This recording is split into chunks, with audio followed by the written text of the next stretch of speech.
UN Spacey Wolf Squadron. This is your Wolf Commander, Wolf Tamia, your werewolf. Back again on this Thursday for another Wolf Commander Rambles. Today we'll be discussing something that's been quite a huge talking point for the longest time over the years since the since 2010 has hit. This has been a point of contention, a point of talk, and it's talking about archetypes, stereotypes, and mouthpieces, as I like to call them.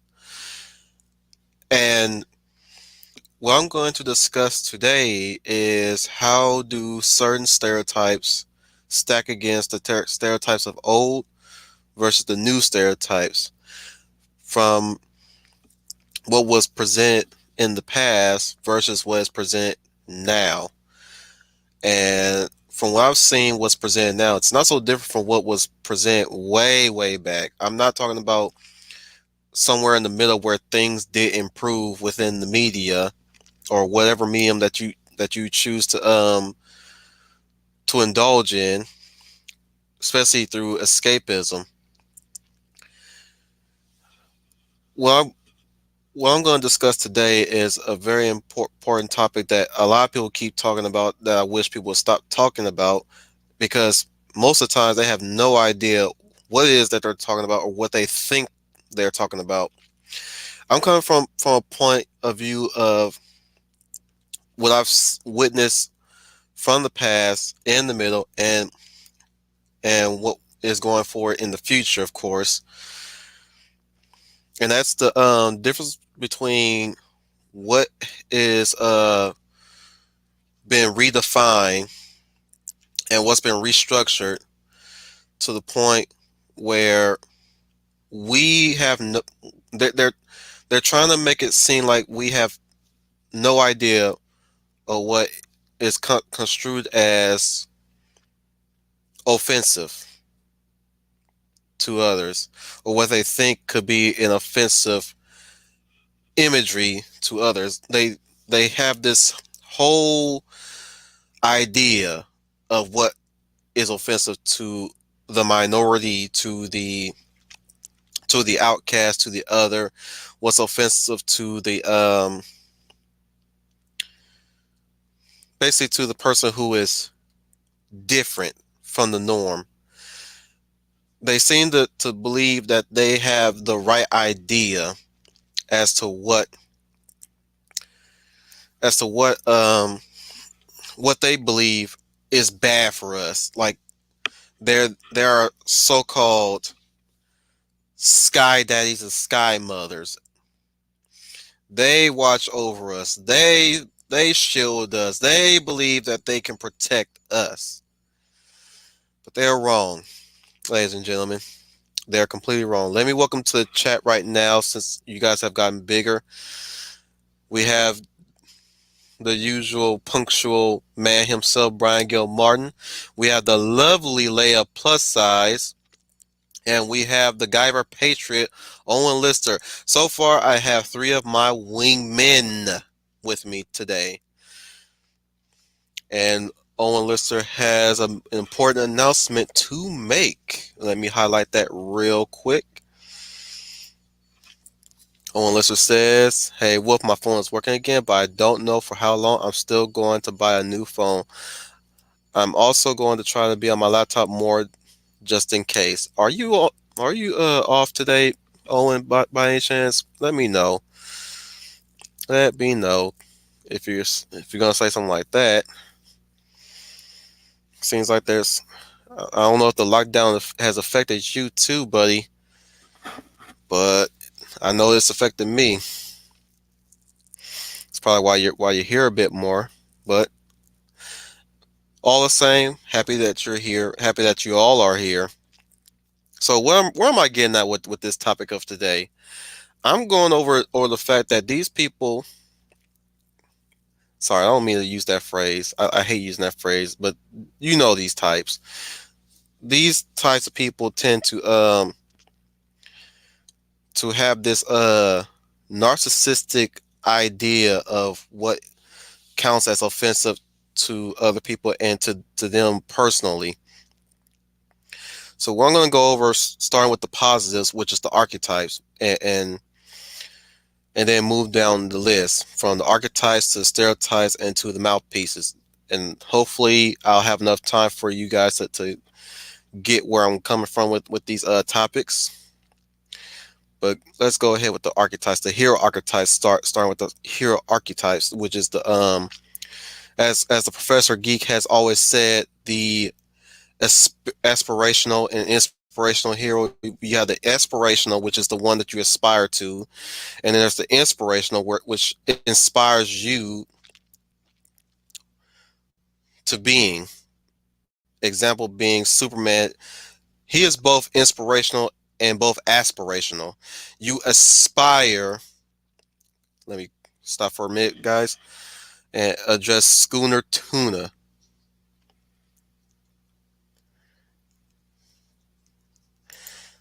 Schooner Tuna. A schooner tuna is never late. He arrives just precisely as he's needed. Just letting you guys know that. And hello, Matthew Flynn.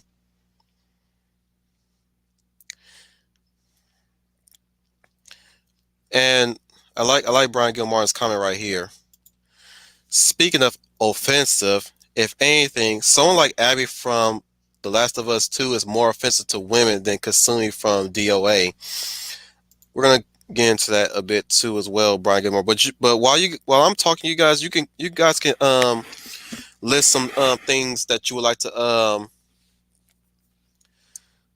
that you guys would like for me to talk about. Share what you think offends you on their end. I'm saying the things that they do that offends you on their end, and I'll talk about that. I'll discuss what I'll try. I'll try to do my best to discuss what I've observed mostly. Now, Grant, you guys know I'm just an armchair, but you guys are well aware that I do make sense of it all, or at least I try to give some clarity at least. And of course, I'm pretty sure I'm just speaking my mind of what's been on your guys' mind, basically. Or of course, I try to lay down some facts for you guys, and I also offer some help for you guys to as far as like writing, drawing, you know.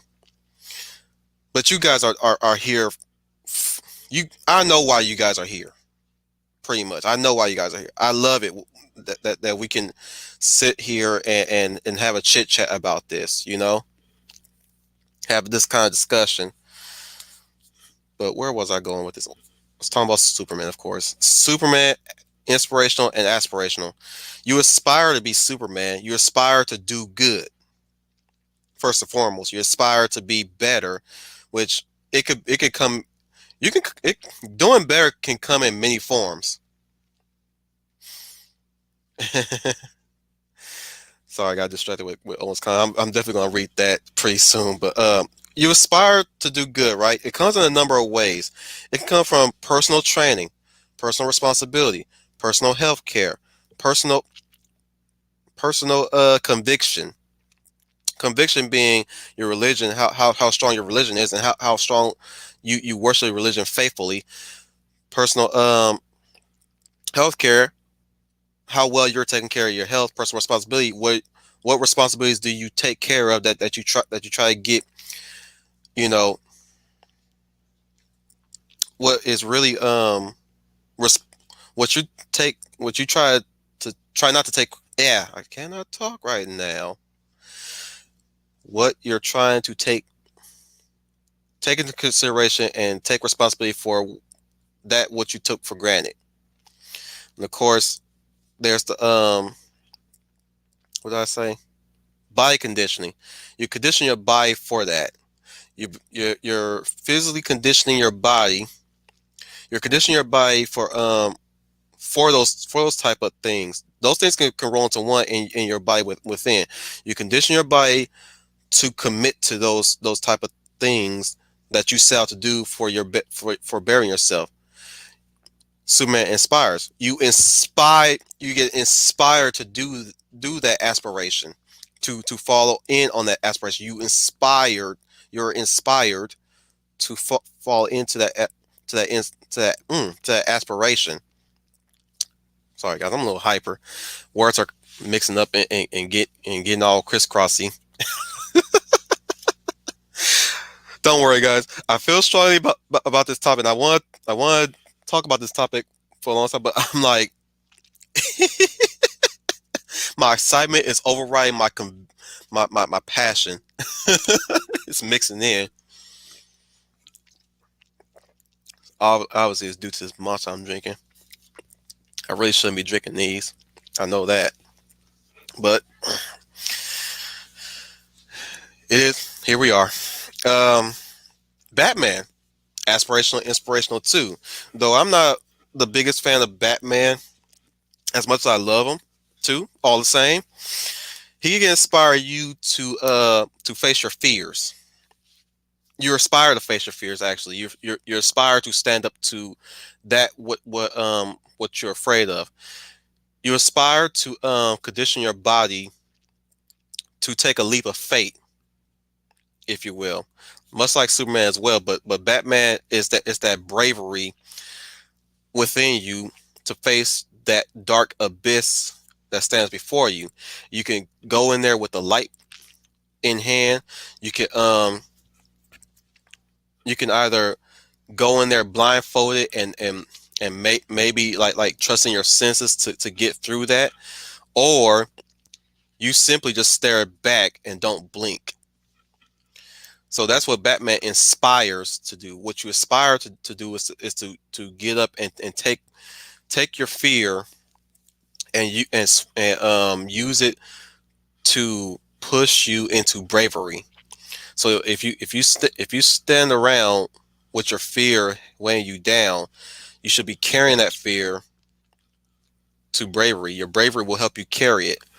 So that's what Batman inspires and also aspire people to be. He doesn't inspire people to beat the crap out of people every day. He doesn't inspire people to put fear into other people.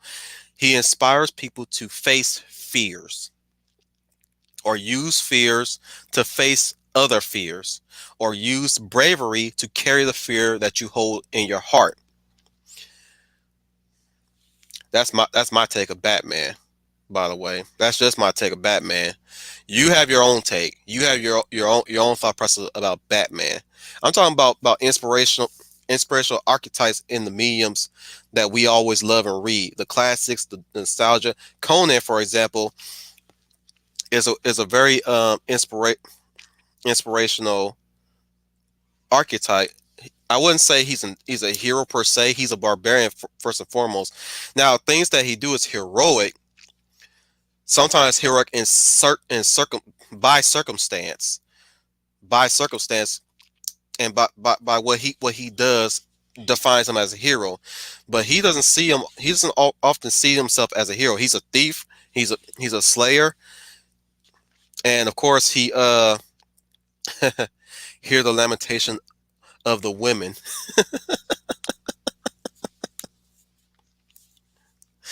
You know, the X-Men, though they were the inspirational and aspirational, the X-Men inspire to look past your difference, to not let your difference define you.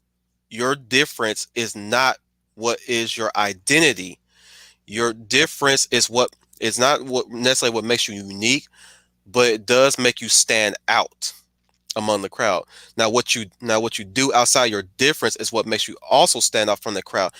That is what the X-Men is inspire people to be, to embrace your difference and move past it. So what if you're black? So what if you're Hispanic? So what if you're disabled? So what if you're on the spectrum? So what if you are woman or man? Look past that. Move forward with that in mind. You don't need that to be your defining personality. That is not even your personality to begin with. That is not even close to being your identity. What you do in life is your identity. How you progress through life is your identity. Your identity keeps evolving over time as you go through life experiences and life changes. You are never the same person 2, 3 years ago once you move forward and move past that. That's what the X-Men should be inspiring and having people aspire to. Unfortunately, not so much now in current day Marvel. But that's how I saw the X-Men. Move past your differences to embrace the next future and always inspire others to move past that as well. What you carry your being is just that. That's what you carry with you. But you yourself is ever changing. Humanity is ever changing. That is what separates us from the feral animals that are in the animal kingdom. We're able to ever change. Granted, studies say that animals can also change too, change patterns and all that stuff. But at the end of the day, the animals are only motivated by one thing and one thing only: survival. Now you can lump us together with the animals too, because we do everything that we can to survive too. Eat, sleep, you know, work hard, make love, create another life. That's survival in itself. But at the end of the day, we are ever changing through our life experiences. And that's what the X-Men is one way of putting it with the X-Men. Let's go back to medieval times with King Arthur. He's also aspiring and inspirational at the same time as well. You aspire to be a leader when you look at King Arthur. You are inspired to lead with King Arthur. That is what King Arthur can give to you if you continue to read any version of King Arthur's stories, because we all know that his stories has been changed here and there to fit a different demographic. Grant, they're not changed so far to where he's no longer unrecognized. He's no longer recognizable. But at the end of the day, he inspires anyone to lead, and people aspires to be a leader, not a follower, but a leader. Let's look at Shakespeare. Shakespeare can be inspirational and aspirational too. You could be Othello, who, even though he met a tragic end, he let he left this world with his dignity intact. Granted, those who he trusted closely screwed him over, and he was and by his own hand he slew the one he loved. But he took his own life on his own terms. Now, I'm not saying be like Othello and kill yourself. No. What I'm saying is, when it comes to the chopping block, take the life by the reins and walk on with your dignity, regardless of the persecution and the scrutiny. That's what Othello can inspire people to be, to steadfast, stand with your beliefs while taking the punishment and the blunt of the punishment, and still recognize what you have done wrong. Because Othello still knows at the end of the day he could blame Iago, he can blame everybody else, but at the end of the day he still killed his wife, and he took that with his grave, knowing that, but he left on his own terms. It's the only thing I'll say about one Shakespeare. I haven't read Macbeth, so I wouldn't be able to say anything aside from what I watched from Gargoyles. That's the only Macbeth that I know. But I'm pretty sure, as much as how Gargoyles got Macbeth accurately in their show, I'm pretty sure they took some liberties with Macbeth. So I'm not gonna use that as an example. Actually, No, I'm not going. I love Macbeth though. I love Macbeth and Gargoyles, but and you can still use him as an inspirational, aspirational type character too. He's still a tragic figure nonetheless, yes, but the way how he lived is what you can follow, or at least inspire to be. Now, now you notice that I brought up only white characters because in the grand scheme of things, it don't matter if they're white.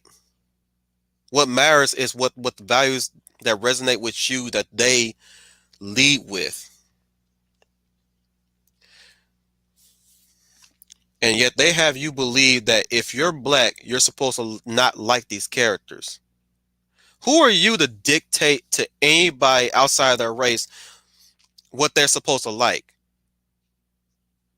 Who are you to dictate any of us, whoever to aspire to work in a comic studio, that if, say for instance, I want to write Superman, right?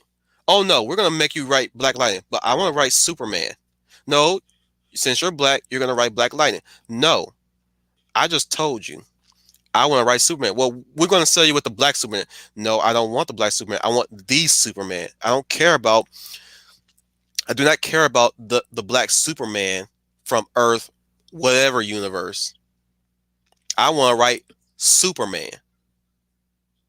I want to write Batman. No, we're gonna have you with that one black chick and Batman Beyond. No, I don't want to write her. I want to write Batman. Who are you to dictate to me what? As a matter of fact, let me ask you: why do you want me to write just for these black characters? Well, because you're black. Well, that sounds racist coming from you. You saying I'm supposed to be getting off on a tangent? That's a little pre. That's how I tend to play that type of notion in my mind, guys. That's what runs through my head in my mind. Let's go with level plus size for example. Imagine if you were there too, and they put you with, say for instance, you want to write, I don't know, Booster Gold, but they put you with Wonder Woman. Why? Because you're a woman? That sounds a bit sexist to me. You're you're hired there to write female characters only. I call BS on that one. Now I'm going to assume Leia plus size you're black too. So imagine this: they have you writing for the Brazilian Wonder Woman and not the Wonder Woman. But you say, for instance, if you wanted to write the Wonder Woman, they want you to write the Brazilian Wonder Woman. Either way, but you're not Brazilian. Let's play by the rules for a spell, shall we? You're not Brazilian. I believe her name is Nubia. Is a Brazilian Wonder Woman, but you're not Brazilian though. If you guys really want the whole 100% accuracy, Leia plus size is not Brazilian. So I by your rules, she shouldn't be writing this Wonder Woman, right? I mean, if you guys really want to commit to that, there should be no reason why Leia plus size should be writing Brazilian Wonder Woman because she's not Brazilian herself. Oh, but she's a person of color. So that automatically qualifies her to write a Brazilian Wonder Woman. I don't like that term, person of color. Does anybody like that term, person of color? Last time I checked, I'm a black man. You call me that, I'm gonna look at you funny. I've said this in Ishi's stream, and I keep harkening back to that stream, demystifying the black man's burdens. Every time I hear person of color, it sounds like their nicer way of calling me a colored person. It's like they want it seems like secretly through these mediums that they trying to reverse the time, right? The regressive progressive, right? The great reset, as a certain political figure have said it. The great reset. They want everything to go back to the 1960s or even further back because they want to be seen as the superiors and the heroic figures. But they can't do that because it's already been done in the past. They wanted to see themselves as the ones who did it. They finally ended a certain topic. They finally ended racism, sexism. This is a stupid word, but transphobia or homophobia. Those words should not even exist in the dictionary or any other medium. I always hear those terms, homophobia and transphobia. It makes it sound like we all know what phobia means. Phobia is an irrational fear of something, regardless of where you stamp something next to it. Say arachnophobia, irrational fear of spiders, or agoraphobia. I think that's called what it's called, agoraphobia. The fear of heights. Aquaphobia, the fear of water. You're trying to tell me that me calling me homophobic, I have an unhealthy or irrational fear of homosexual people? Me and my friends are homosexual. I have no problem with them, nor do I fear them. So me questioning why is there so many homosexuals in a certain medium automatically makes me the bad person. I'm just being inquisitive here and curious. Why is it's such a mandate? Because last time I checked, uh, I want to sound too insensitive. Last time I checked, that's not really a big requirement. Just make them human. I think that's what most of my homosexual friends want to be treated as human, not an object, not a plaything, not a pet, not dare I say a stereotype. Which I gotta say, before we get into the stereotype, I'm gonna say that I'm gonna say that for when we get there. We're not there yet. We're still on archetypes. I'm getting a little ahead of myself. Let me roll back to the archetypes. You hear my passion, guys. You hear my passion. I'm just jumping, you know. But you know what? We're in the 20 mark, so I'll stop for now and read your comments real quick.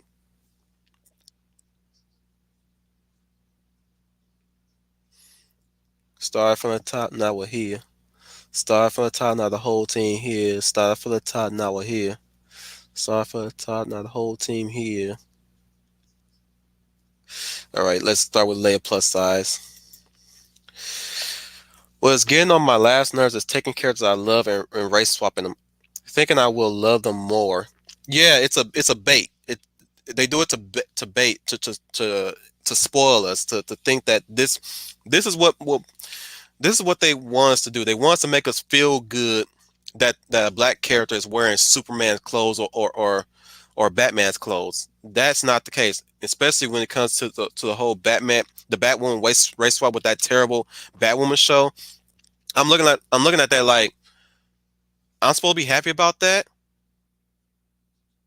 or say for instance, like I said in the fun stream, Falcon being Captain America. I'm supposed to be happy about that. You just changed his identity, fool. You basically Kunta Kinte'd him.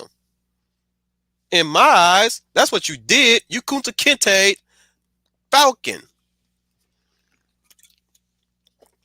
Falcon didn't ask to be Captain America. Falcon asked to be Falcon.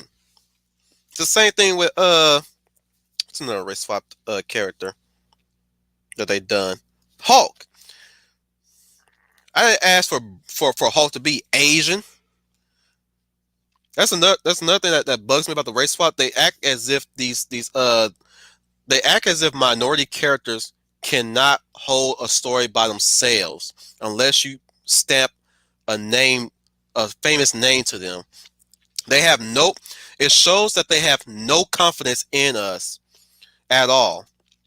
Which I'm going to also state that in a way, most of us minorities have brought this on ourselves because we we were baited into their bigotry of low expectations, as many of us have called it now, the bigotry of low expectations. We have been baited. Most of us, mind you, most of us have been baited into their low expectations. So now they're under the belief that they're the ones that can free us. They're the ones that can save us. They're the ones that can make us feel good. And it's all about that feeling. It goes back to that feelings things. I don't need no race swap character to make me feel good. Never did, never needed it. Who are you to again? Who are you to tell me what I like as a black man? I tell you what I like as a black man. I like women. I'm married too. Filipino woman. I love her. I like apples. I like bananas. You gonna tell me how? You gonna you gonna tell me what I'm supposed to be eating now? Oh, since I said that to you, you gonna think, oh, maybe you should have chicken and watermelon. Why? Because I'm black? Well, that's what you eat, right? I eat chicken, but I do not eat watermelon. So again, that comes off as racist on your part.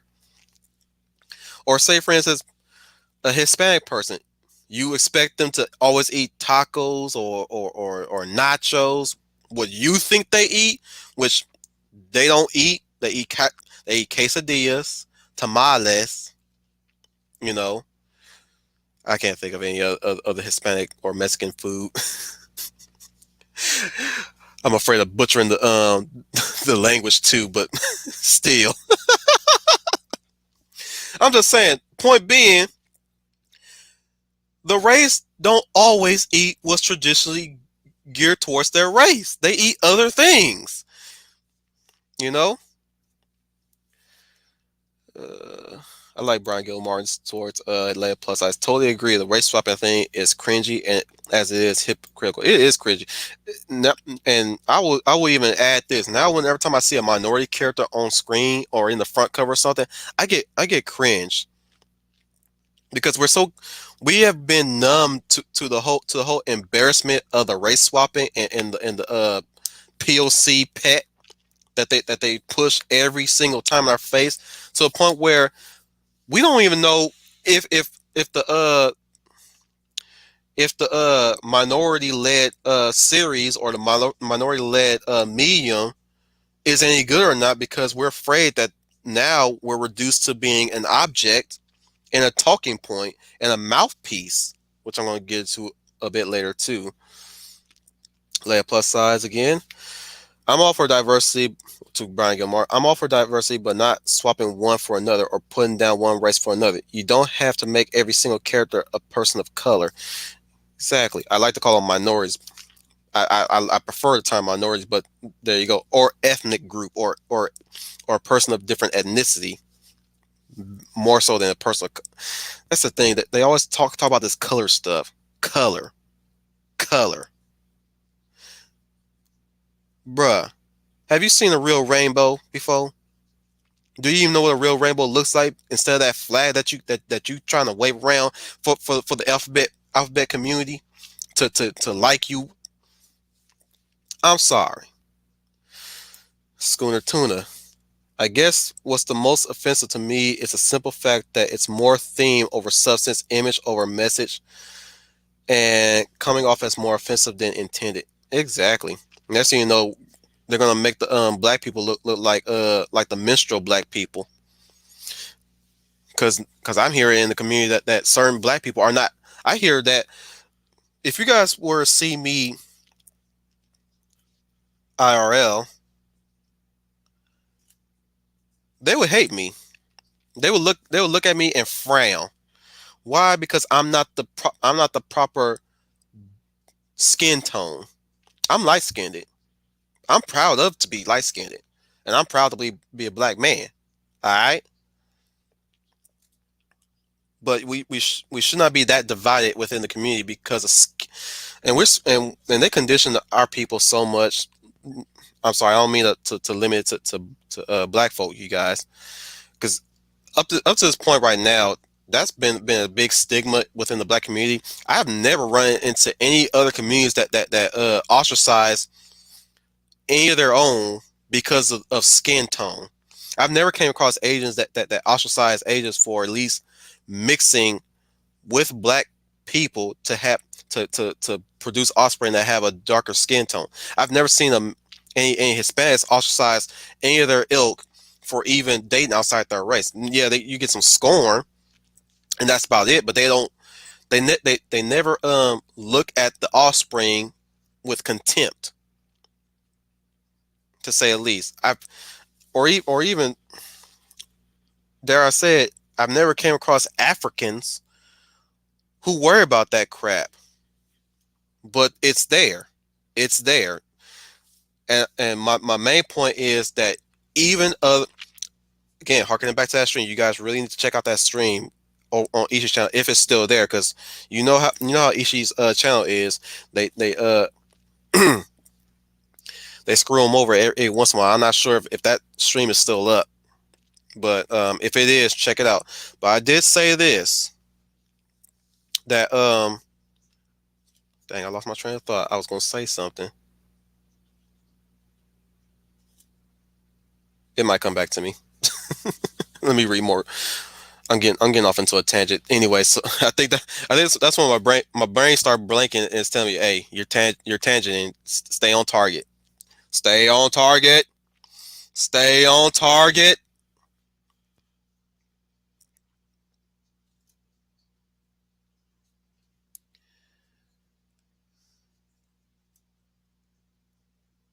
I want to read that one, but yeah, let me go somebody else. If I keep going, we'll be at this all day. Brian Gilmore has one. What offends me is how these people think women, minorities, and the alphabet crowd want to be represented the way they would represent them, i.e., something ugly and hateful.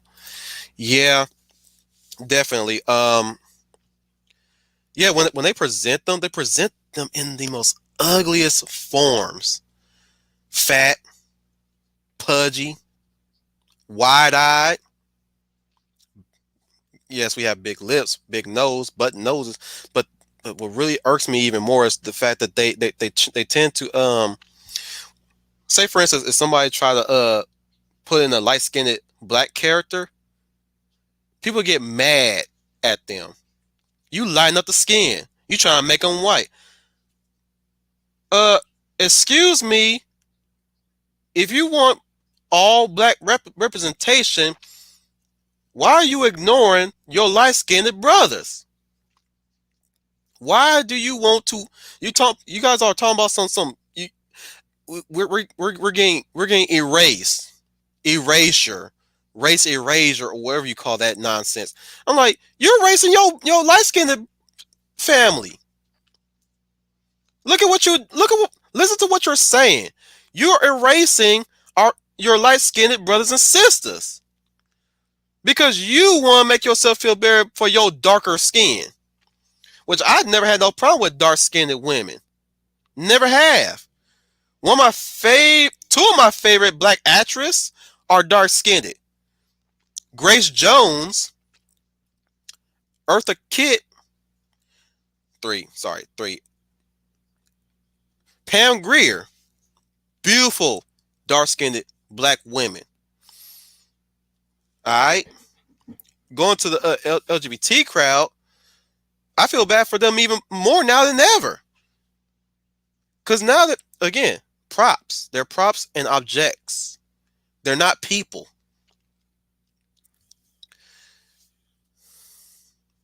And worse, they make them look so ugly. Like there's beautiful lesbians and beautiful homosexual men and women. All right, I've seen them. Yeah, you got the garden variety of the shaved heads and the boyish brutish looking ones, but still even the brutish ones look beautiful too. I'm gonna admit that some of the brutish ones look beautiful, but they make them look so ugly because apparently, if they make them look sexy, you're objectifying them. You objectifying us. The only person who's objectifying is you. Not pointing at you guys, but to the social progressives that might listen to this, you are the ones who are objectifying us, not them, not the people of old, not the people who portrayed us of old. Plus size.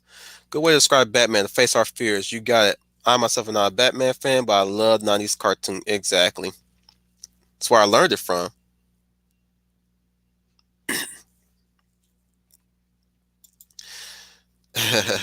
Okay. Okay. Owen's got an impression for me to do. Let me try this. We both stared into the abyss. When the abyss stared back, you blinked. That's my that's kind of my Baldwin brother impression. I don't know which Baldwin brother voiced Batman in that one. I think it was William.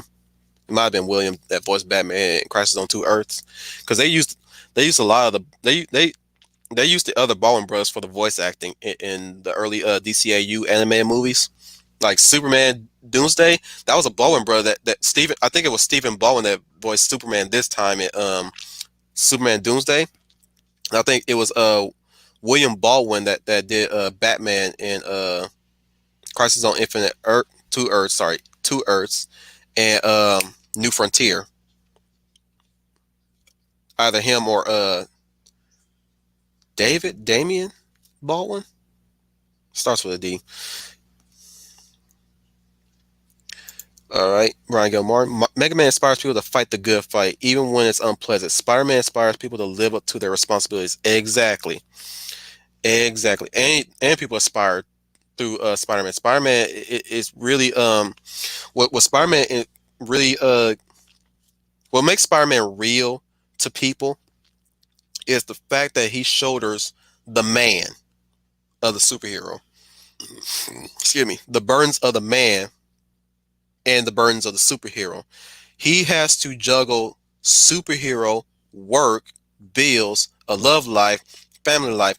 He's basically the working man as a superhero, the quintessential working man, the one that goes leaves home for work to leaves home to work to go do his job and come home. That is the quintessential working man in the form of a superhero. See, Superman back in the days never had that problem because, of course, he's Superman. Neither did Batman. Batman do struggle with it at times, but he has a support system that can help him. Peter Parker doesn't have that. He's a working man, and he's a superhero. He can't be there everywhere all at once. He don't have technology like Batman or Superman. Like, say, for instance, create a robot duplicate of Peter Parker, and he go save the world. That's why I wish they would have went with the idea of Ben Riley taking over as Spider-Man and Peter Parker actually becomes the man in the Clone Saga. That should have been the conclusion to the Clone Saga. Ben Riley was the clone, but he's going to continue working as Spider-Man, while Peter Parker be's the man. That's a symbolism for a man growing up and taking care of his responsibilities. But that's there. Yeah, that's what I want to say about Spider-Man. Schooner Tuna. The X-Men are the perfect example of mixing aspirational and cathartic motivation. I don't really know much about cathartic, but aspirational, yeah. You want to aspire to. They inspire community too, like holding into a community that that's all about the betterment for others other than themselves, and they forego race, gender, politics out the window for what it is the greater good. Not what is their greater good, what is the greater good, which is the greater good for everybody else. I don't know if I'm wording that right. That might sound like dictatorship there. I might be talking about dictatorship, which that's what they are now. Freaking segregational dictators. Plus size, agree. I feel the same way about being a full figure woman. Some think we're lazy and proud of it, and we hate everybody. Yeah, they tend to. Yeah, that's their go-to depiction of black women, making them fat, slobbish, thick. That's for every woman though. They want every woman to look like that. It's not just black women. They want everyone to look like that. They want them to always be fat, tracksuit wearing, cat owning, and food stuffing, and cry every night, and yet blame everybody else for why they are where they are. Also, lay plus size. Beautiful way of describing what the X-Men are or used to be. MCU has messed that up, but what you said is why I became a fan of them in the first place. Yep. Uh, Brian Gilmore, you guys got to snap on those comments. I don't want them. As a matter of fact, I'll try to move down quickly so I can get everybody's comments. From Brian Gilmore, Alice Landale from Fantasy Star can inspire you to stand up when no one else can or will. Link from Legend of Zelda can inspire determination in you. Exactly. That's why we need heroes. That's why we need heroes written the way that they're written. That people are so cynical they don't believe that a human being can do that. What does a firefighter do every day other than rescue a cat from a tree, or put out a fire hydrant, or put out fires? They go out there every day and help people out. If you really think about that, then you might as well just not we might as well just not have rescue support and see how well you survive.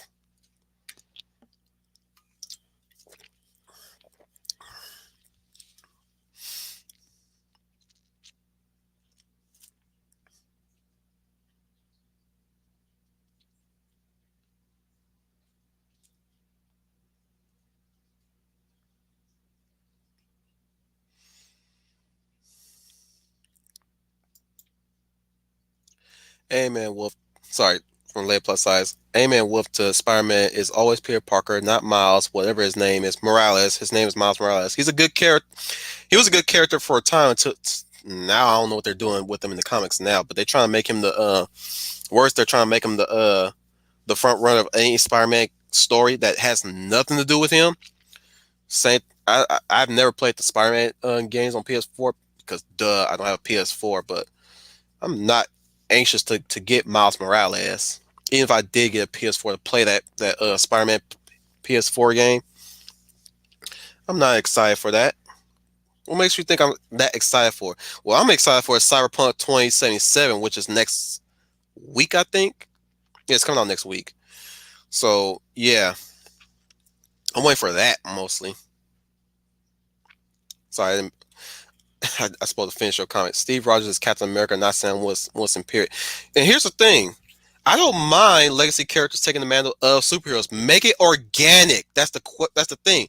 Make it organic. Don't just say, "Oh, we just need a black Captain America." No. Take some time to consider how to progress Captain America, or give us a really good reason why he would give up the mantle to somebody else. In fact, we already had a black character that was like basically a black Captain America, Patriot. You know that from Young Avengers, Patriot. He's a legacy character. He has a super soldier serum too. He's not as strong as Captain America, not by a mile, but he's still his own character. You do not. As a matter of fact, why couldn't he be Captain America? He's got the package. Why did it need to be Sam Wilson?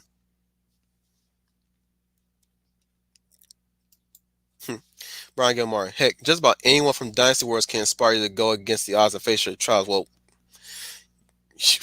what can I say? Everybody can combo everybody in that game. Of course, you can take on anybody through those guys, especially Dante. You know what? Dante's an inspirational. I wouldn't say he's a hero. Yeah, he's a hero, but he's a special kind of hero. He's a hero by like I said about Conan. He's a hero by circumstance. He just happens to be there to save the day sometimes because he hates demons. Now, granted, he does care for humans. Don't make no mistake about Dante. He cares about humans. The thing is, you hardly ever see him go out of his way to save humans that much.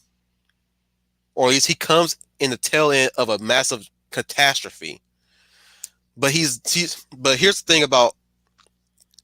about Dante though. He's not going to stand around and let the catastrophe happen. He's going to stop the catastrophe even after it happened. You know, he can go to a desolate city, everybody dead, but the world still needs to be protected. That catastrophe can spread, is what I'm saying. So he's a hero by circumstance. Good circumstance, by the way. Because if you don't do it, it's going to spread.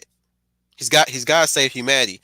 We're talking about humanity, all of humanity, not just the few humans that died. You get me? Nero, on the other hand, he's different. He's gonna be saving people. Period. He's the quintessential hero in Devil May Cry. But moving on. Owen Lister. They won't be able to find a character for me to write at DC. Though I had a if I had a choice, it would be Superman, Batman, Blue Beetle, and Green Lantern. John Stewart. Why John Stewart? Why can't it be Hal Jordan, dude? No, I can. If you like John Stewart, go ahead, man. I'm pretty sure they'll let you. They might. Here's the funny thing about you, Owen. I already know what you look like, but you. The sad thing about you, Owen, is that you can easily be mistaken for Hispanic or Mexican or Latino. That's a sad thing. It's like I did admit one time when I saw your face, I was like, is he Hispanic? Then you told me what you really are. Like, oh, interesting, bro. I'm sorry. I thought you were Hispanic. You had the whole package. You had the hair, the flowing nice hair, skin tone. You know, I'm sorry. I, you know, that was my assumption. But now that we cleared that up, I ain't gonna put your race on blast on the stream. Live plus size. If they told me I could not write for Diana Prince, I would be very, very upset because I like her. I should write whoever I want just because she is. Sorry, I don't think I'm reading your comment correctly here. I think you mean that I shouldn't write whoever I want just because she's my cousin. No, I should write whoever I want. I'm sorry, I'm trying to make sense to what you're saying at the tail end. Usually I know how to do this. I'm pausing. Let me keep going. Just because she's my color doesn't mean I will like her. Okay, I know what you're talking about. Just kind of flub that doesn't mean I don't know what you're talking about. I know what you're talking about. Schooner Tuna.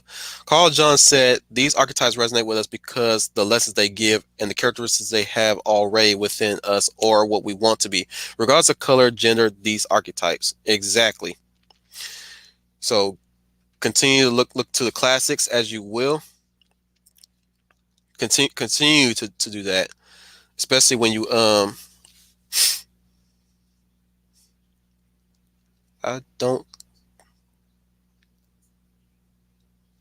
What are you then, Owen?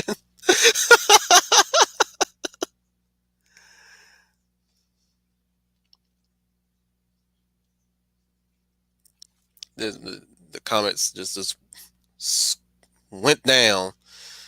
Okay, I caught up now. Brian Gilmartin. Good Lord, I hate that term, personal color. It's like they think all non-whites are exactly the same.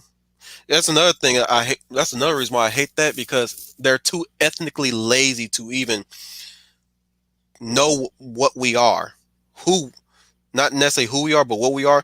So that's their blanket term to say, oh, let's just say they're too lazy to call Leia plus size a black woman or call me a black man. So they're gonna put us person of color. Or say for instance, I think well, you get what I'm saying. Anybody who's either black, Hispanic, Arabic. I'm trying my best not to say the religion. The religion is not their race. Their race is Arabic or Middle Eastern, what have you, or Asian. They try to put on that 3-word phrase, so they have the it absolves them from what they think absolves them from any misconceptions or any kind of possible scrutiny. They don't want us. That's the problem. Here's another reason why they do that. They don't want to look like the bad guys. So they think that these terms are a softer way to be politically correct. And most of our ilk ate it up in droves to the point they add more stuff to it. For example, black indigenous person of color. What the heck is that?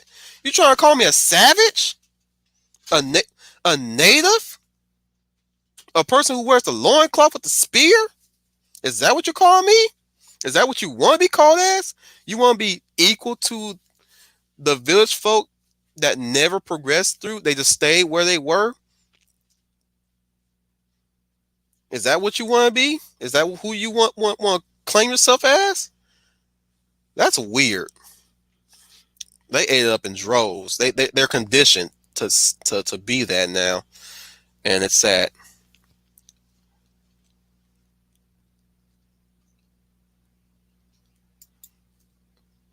I'm sure I read that already.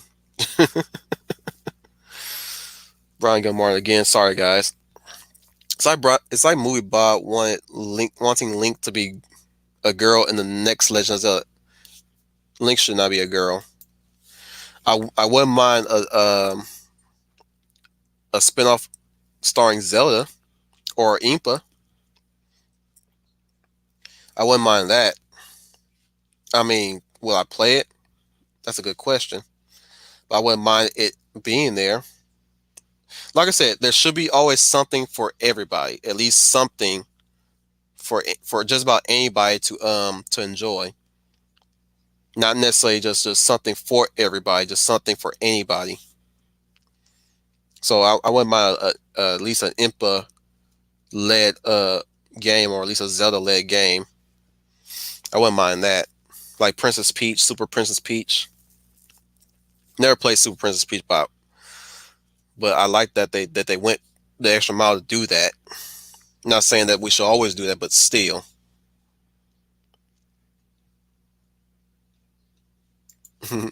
Let plus size fury know no bounds. I feel the same way. I was mad as hell, excuse my words, when Sam became Cap. I never liked that idea, and I adore Rogers.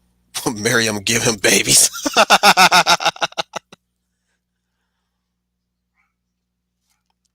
Who doesn't, Owen? Fried chicken is not necessarily a black thing. It's everybody thing. It's everybody. Everybody like chicken. Chicken's the only safe meat to eat, anyways. Sometimes. Sometimes. All right. Schooner tuna. Sometimes I think diversifying is a way for writers to make themselves feel good, to be some sort of monument, but it just reveals how detached they are. True. The thing is that, again, I've said this in many a stream. They don't know what diversity means. They think diversity means you cherry pick whatever race you think is going to look good in your story. Diversity means who stands out among many. It don't matter what race, gender, whatever. It's what makes you stand out among me. It ain't that black man or black or Mexican woman that shows diversity in a cast. What they what they're pushing is diversity of culture, not diversity. That's not diversity. That's diversity of culture. You diversifying culture, not diversity. Diversity is who stands out among many. Meaning, if any of you guys was an ensemble cast, we're diverse. As in, Leia plus size is let's say Leia plus size is the tech expert. Owen's the Guyver Patriot. He's the brawler. Brian Gilmore's the leader. Schooner Tuna is, say, the wise guy, but at the same time he's also the weapons expert. Who else is in here? Lost track of who's in here. I guess that's everybody, right? And me being demolitions. That's diversity. Diversity. Not diversity of cultures or diversity of race. They're pushing diversity of race, not diversity. Seriously, Owen, what are you? I'm gonna call your new nickname is gonna be he's a Muppet. I forgot his name already. He's my favorite Muppet too. Gonzo. I'm gonna call you Gonzo because nobody knows what. Like I don't count Muppets in Space as canon. Gonzo. They. I'm kidding. I'm kidding. Owen, you're not Gonzo.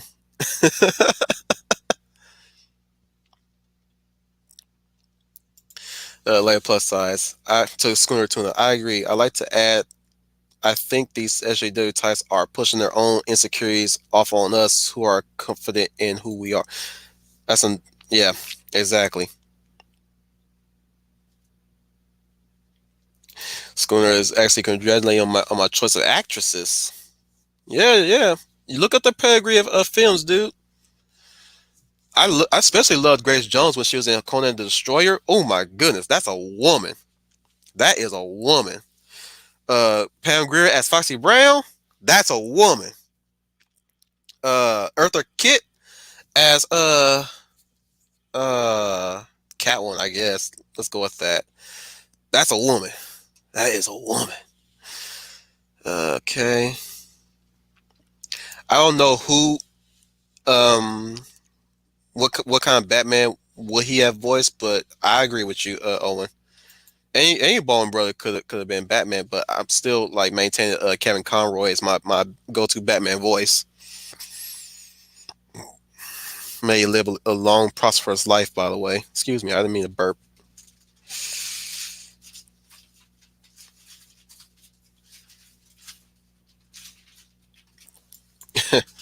Layer plus size. They do the same thing when they have full figure women. God, they make us ugly, mean, scary, and I know I don't look like that exactly. It really paints a very bad picture of any race that they're trying to quote unquote represent. Now everybody's gonna think that black people are rowdy. I mean, it's almost no different than how we were portrayed in the 2000s and before that. Not all the time though. Here's the thing: there was a variety of black people in the 90s and the early aughts. You had the brainy black person, you had the rowdy ghetto black person, you had the somewhat educated, you had the the prototype of the woke culture, the Asamaleka type, the ones that wear the red, black, and green, and you had the compassionate black folk. So back then versus what we have now, we had five varieties of black people portrayed in media. In media, yeah, Grant. Some of us had they were often portrayed as having black people problems, which they didn't. They didn't. Um, verse, I would say I'd rather we go back to those than to how we're portrayed now, because at least those were way more entertaining than what we have now. This new portrayal of black people, boring, very boring. Brian Gil Martin. While I'm at it, Sissa from Final Fantasy VI can inspire you with the idea that you can always get a chance at redemption. Yep. And there's another thing. Characters outside of the ethnic groups are never redeemed at all in these mediums. I do not know why, but they're never redeemed. They're always portrayed as evil, mean, uncaring, unfeeling. Whereas they try to make the minority the better person, but the minority is not no different either. They're angry all the time. They're hateful all the time. So you trying to tell me that I should not like this white person and like this black person more, but this black person keep talking about his or her problems, or any other minority that talk about his or her problems. I'm like, I'm sorry, I'd rather go my own way. I'd rather embrace my own stuff than these nutsos.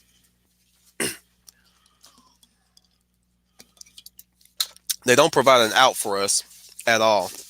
They don't provide a brighter spot for us at all. It's because they have this idea that they'll never get there. They think that they have this whole promised land laid out for everybody, quote unquote, but they say it's never going to get there because these white people are holding you back. That's what they're telling you. That's what they're telling everybody, even the white people that want to do good in life, but and do right by the minorities. You can't see me, but I'm waving my arm across the air. I'm giving you the image of what I'm doing. It looks like I'm doing a lower Nazi salute, but I'm not. I assure you, I'm not doing the Nazi salute. I'm just like doing a sweeping motion. They uh I dare you to even try to cancel this stream. I dare them. Schooner Tuna. What I love about Batman is why he doesn't kill. Each villain in his rogues gallery surrendered to their vice and became their worst, and they represent what Batman could have been if he surrendered to it. Well, here's the thing, Schooner.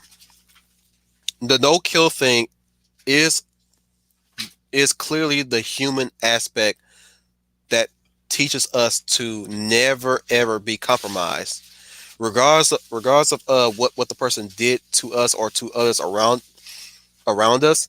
We should never surrender to that compromise to want to wish death upon somebody, even if they're the most hateful person on the planet. We should never ever wish death upon them. I say that for murderers, rapists. Sadly, we should never ever try. It's not in our place to wish death upon somebody. That's for the law to handle. I could say every day, well, pedophiles and rapists, they can burn in hell all they want, but that's not my call, is it? That's not my call. That's for the courts to decide and for the man upstairs, right? There you go. But yeah, that's why it's always imperative that Batman and Superman and any other superhero period never kills, because that is not our call to make. We don't make that call. That's for the law to decide. And that's what you it's good that you love that part about Batman, but I'm telling you this is that that's a real life thing, a real life lesson to learn.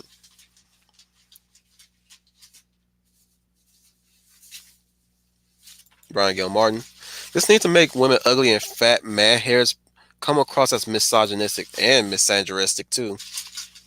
It's that need for hating men that makes them, that fuels them. It's going to destroy them in the end too. And I won't shed a tear for them either if they continue that road. If they continue that road, they're not. Then I'm not going to shed a tear for them because they choose to follow that road, and they have nobody to blame but themselves. How you going to expect somebody to love you if you hate them? How anyone would expect a man to date them if you hate that man and you hate all men, and yet you demand them to love you? You are demanding them to like you. What makes you so better than the hot chick walking across the street? Tell me that next time. Lead plus size. Oh, that's you just agreeing with Schooner Tuna. All right, let me try somebody new. uh, Matthew Flynn. Sorry, I didn't mean to get to you so late, dude. It really bugs me that the IDW Transformers comics turned my favorite Decepticon Cyclonus gay, even though he wasn't originally. I wish they'd stop swapping character sexuality. Here's the thing, also, he's a robot. They're all robots. I don't think they have any conception of sexuality or sex. Period. They're robots. Why you program a robot to be gay? That's stupid. Owen Lister. Into the Spider-Verse did a good job with Miles' character, in my opinion. They managed to write him as a character and not just a black Spider-Man. That's only because they were taking inspiration from the Ultimate Spider-Man comics that predate him. which is a good thing, mind you. It's still a good thing. I also call him a renegade too, just like Guts.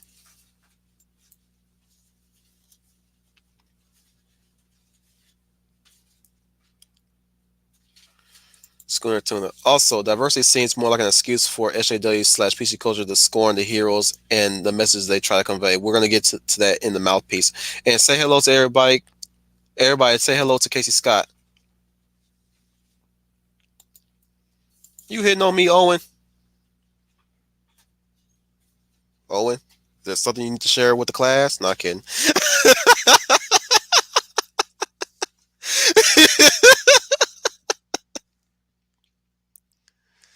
uh, I'm riffing. I don't mean to riff on you, dog, but you make it too easy. You make it too easy. Chicken became a black thing because they're often portrayed that in media. Brian Gil Martin. That's just something that was a stereotype that we create for ourselves. Let's just say that we create that stereotype for ourselves. Chicken and watermelon. We embrace that stereotype.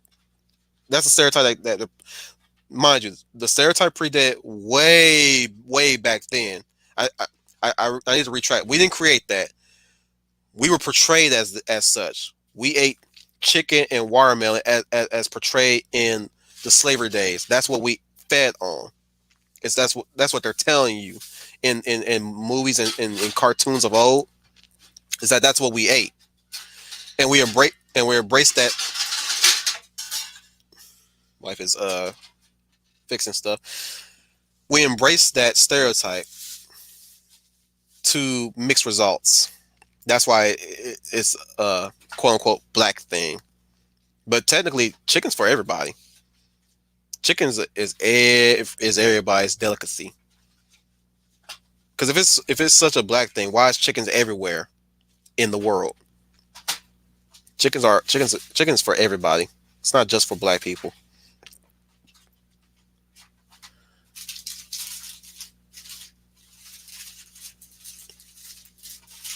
Yeah, but Colonel Sanders is not taking my money anytime soon. They're too salty.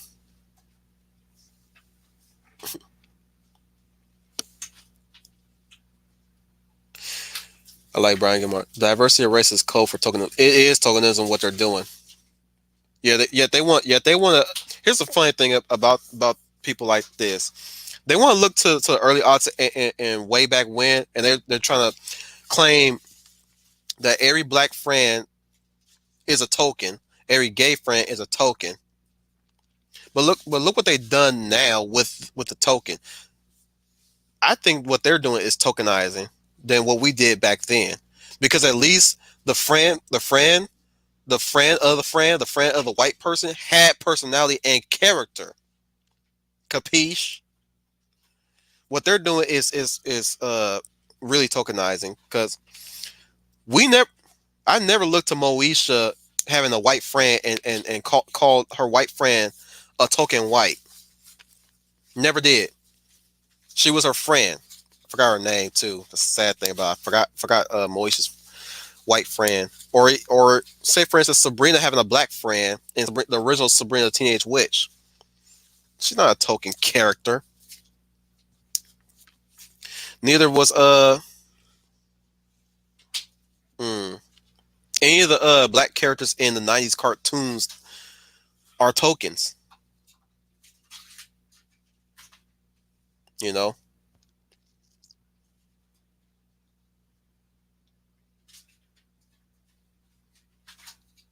I enjoy Muppets in Space. I just don't call it canon because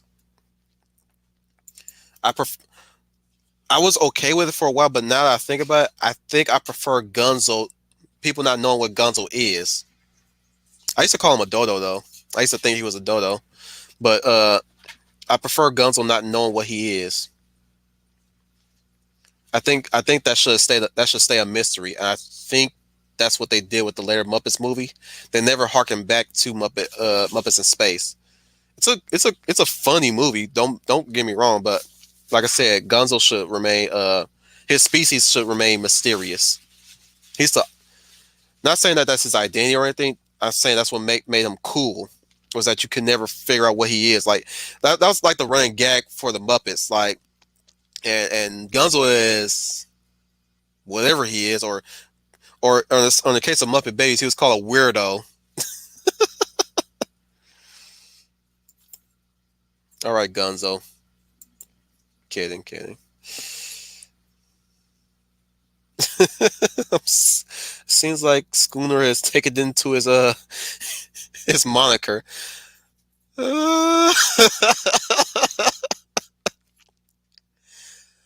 I come here to kick ass and chew bubblegum. And I'm all out of bubblegum.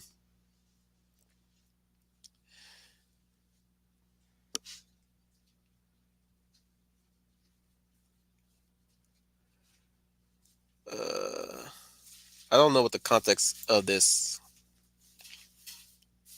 Owen. I don't know the context of that.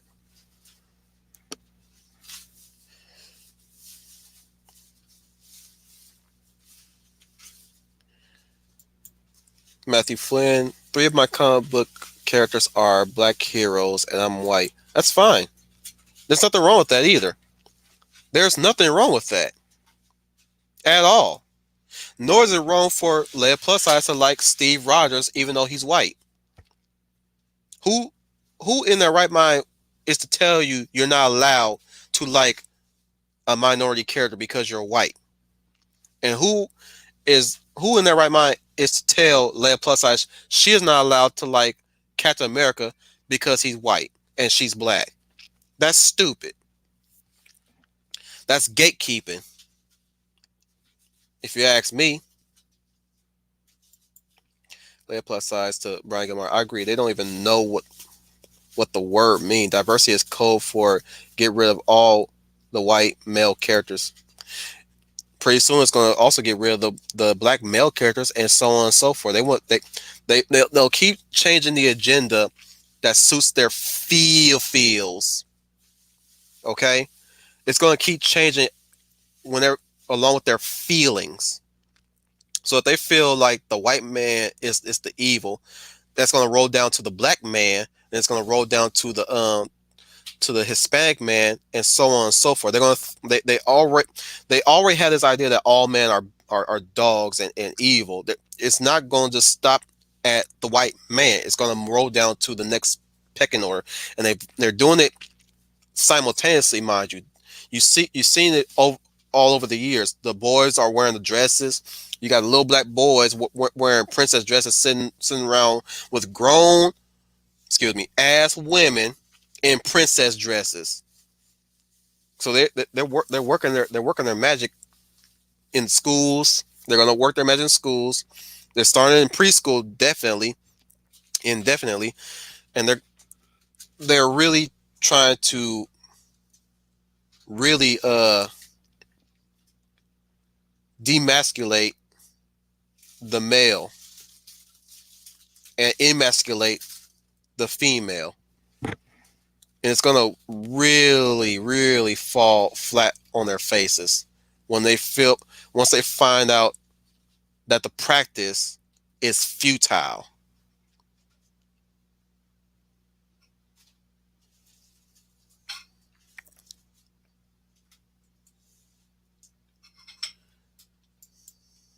What does that mean? Light Schooner Tuna's coming here. Cancel the wolf? Ha! Never gonna happen. Oh, they don't know the wolf's. They don't know the wolf. The wolf was unleashed. They will not like it. And he's taking a vacation.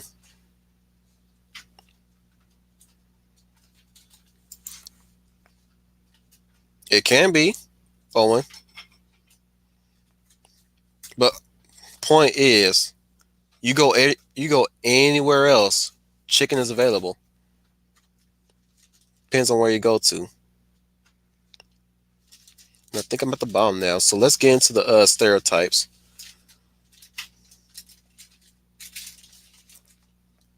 Wait. In case Sky has something. Already heard Twitter already going after straight black men, calling them the white men as blacks. Yep. So technically, I'm a white supremacist now because I don't conform to their idea of what a black man is.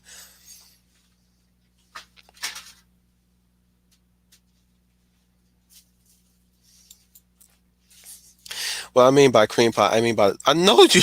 I'm saying, what does that mean in context? What do you mean wish? I agree, Casey Scott. I agree. Most of my family is southern. They're from Mississippi, and they know how to cook. They can cook. They can cook the. They cook so good. They cook the curtains. Not kidding. Well, let me go a little bit more into the stereotypes a bit, shall we? So we know the stereotypes of old. We know the Asian stereotypes. We know the Mexican stereotypes. I'm putting these in quotes, by the way, because to me, when I look at them now, they don't look like stereo. After what I've been presented for the past few years of current stuff, they're starting to not look like stereotypes to me. So the stereotypes tend to be, they range from, they use usually the minorities mixed with the whites too, tend to be the mooks or the goons in action movies. Like you have the black man as a thug, the Hispanic that's a SA or cholo or vato. Then you have the Asian who's probably triad, the Japanese that's yakuza, Italian mafia.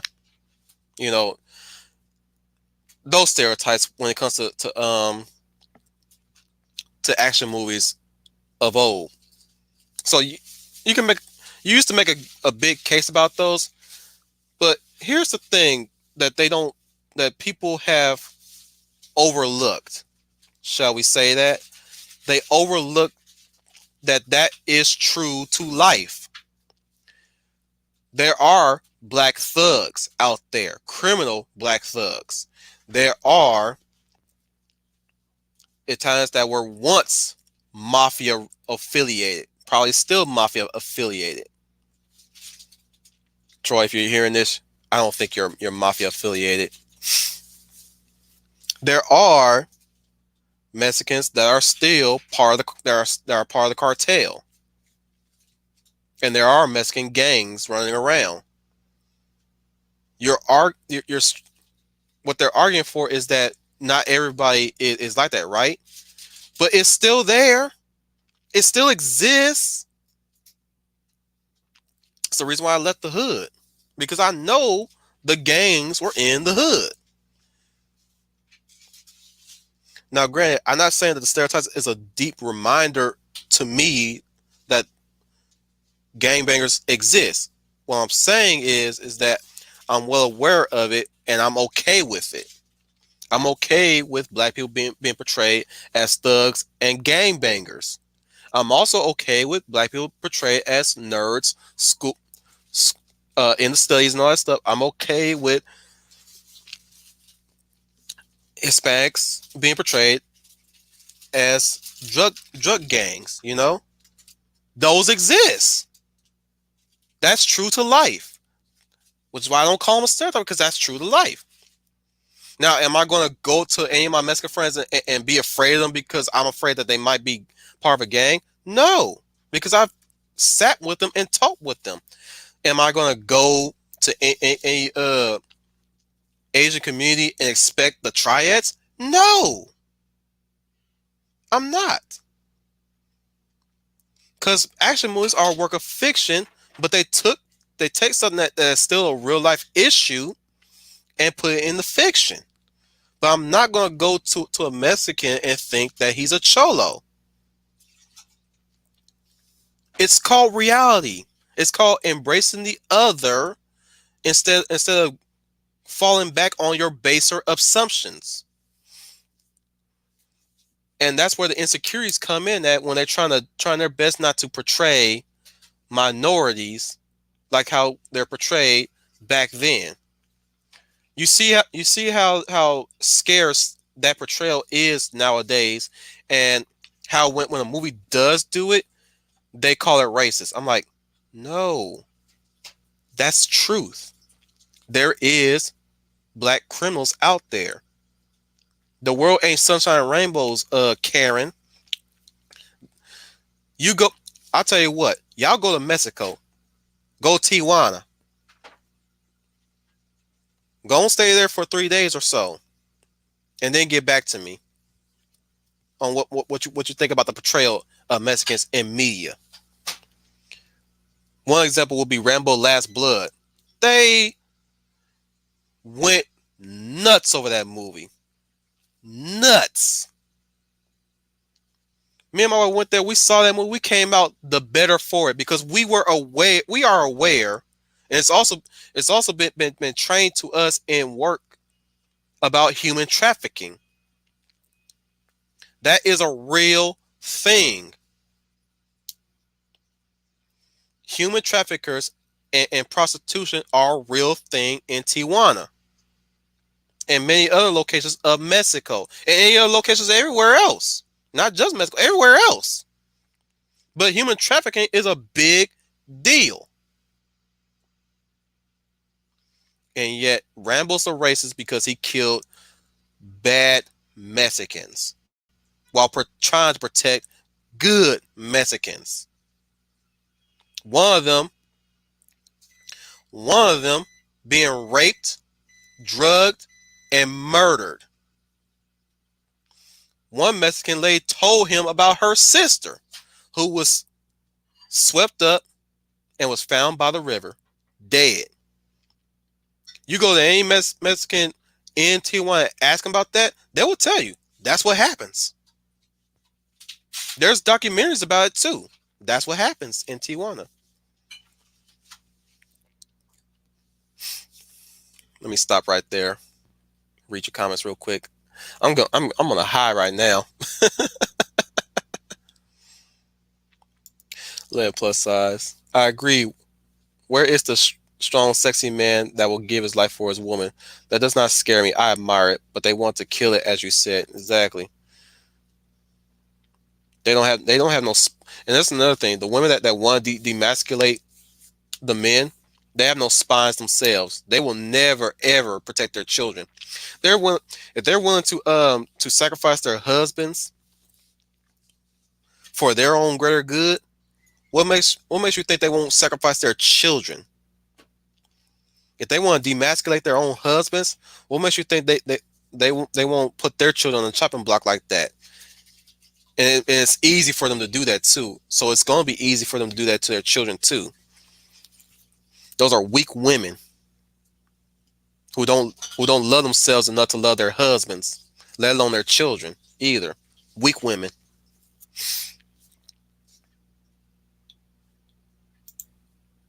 Okay, now I get the. That's what I originally thought too. By the way, Casey Scott to Brian Gilmartin, they do the same thing to Asians. Say that they're the whites of the POC thing. Yeah, I feel sorry for the Asians. They do not deserve that. And the only reason why they do that to the Asians is because the Asians are self sufficient. Just like they they hate Mexican Americans because Mexican Americans are self sufficient. They hate conservative black folk because we're self sufficient. They What I mean by self sufficient, we hold our ground and say we don't need your help. We never needed it. We got our freedom and did right by it. We don't need your help. I got my own black business. He's got his Asian restaurant. Or sorry, that's a stereotype. He's got his own Asian business. He's got his own Mexican business. We don't need your help. We're not living in the ghettos collecting government assistance. We got our own money through our own business. They hate self-sufficient minorities because they feel failure. They feel like they're failures for not helping the poor minorities. So yeah, Asians they're trying to work to screw them over. They're not gonna do that. They can't do that because Asians are pushed to be self sufficient through their families, and those that think like they do are traitors. That goes for any other race that think like they do. Traitors. They're house minorities. That's why I call them. Especially if they go by PO. If they're willing to call themselves POCs or by POCs, I'm like traitor, house Negro. That's what you are. You already had a race. You already had a race identifier. You're a black person. You didn't need to change it. You let them change it, Kunta.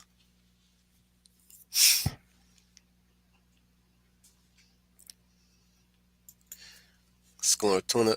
Ironically, demasculating the males has led to high suicide. Exactly, because they have no purpose.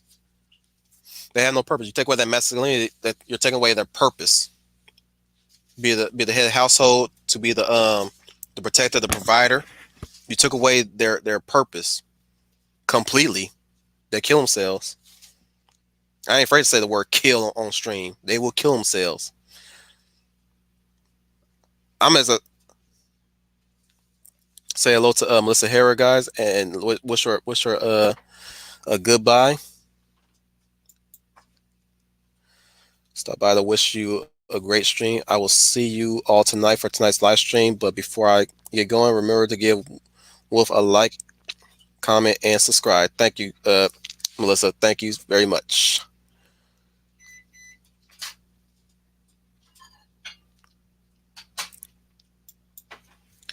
Leia plus size. Agreed, Wolf. One of the reasons why I got out of the hood myself had a lot of bad guys in my area, and yes, they were black. Exactly. Exactly. As a matter of fact, back then, getting out the hood was a rite of passage. It used to be viewed as a rite of passage. Now they want to stay in the hood. Now they treating leaving the hood is committing treason. You want to go live in the suburbs with white folk? Well, go and be white. Now me talking proper English is seen as me talking white. I'm sorry. So are you saying Malcolm X was talking white? Are you saying Martin Luther King was talking white, or Rosa Parks, or any of our black figures, our historical black figures? You're trying to tell me they were talking white? That's what you're saying. That's the reason why I talk proper English, because my historical black figures talk like that. And I want to live their legend, or at least live up to their legend and their namesake. At least you can say I live vicariously through Malcolm X. Have at it. But Malcolm X was the biggest inspiration I will ever have grown up as a child. Learning my history, my black history, any of our black history. And you're trying to tell me that me talking proper English is trying to sound white. Homie, you saying that disrespects every one of our black forefathers of the civil rights movement. They I tell you, Leia, I've seen the reverse angle of this. It's disturbing. It's very disturbing.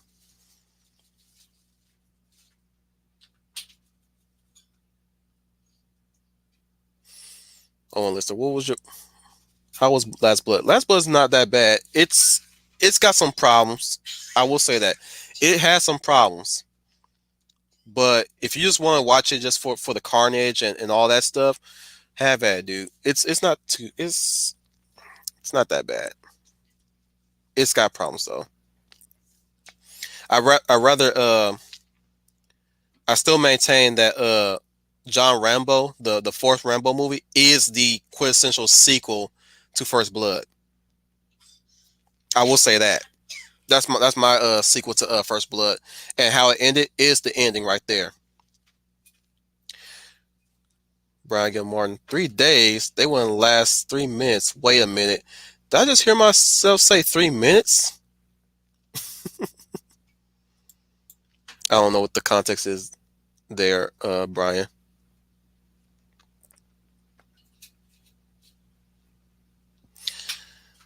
Uh,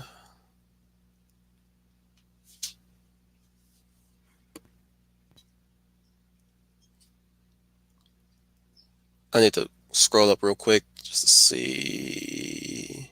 Okay, I know what that means in context. You're talking about Sorry, I was looking at Leia plus size comment here, and I was wondering what does that mean?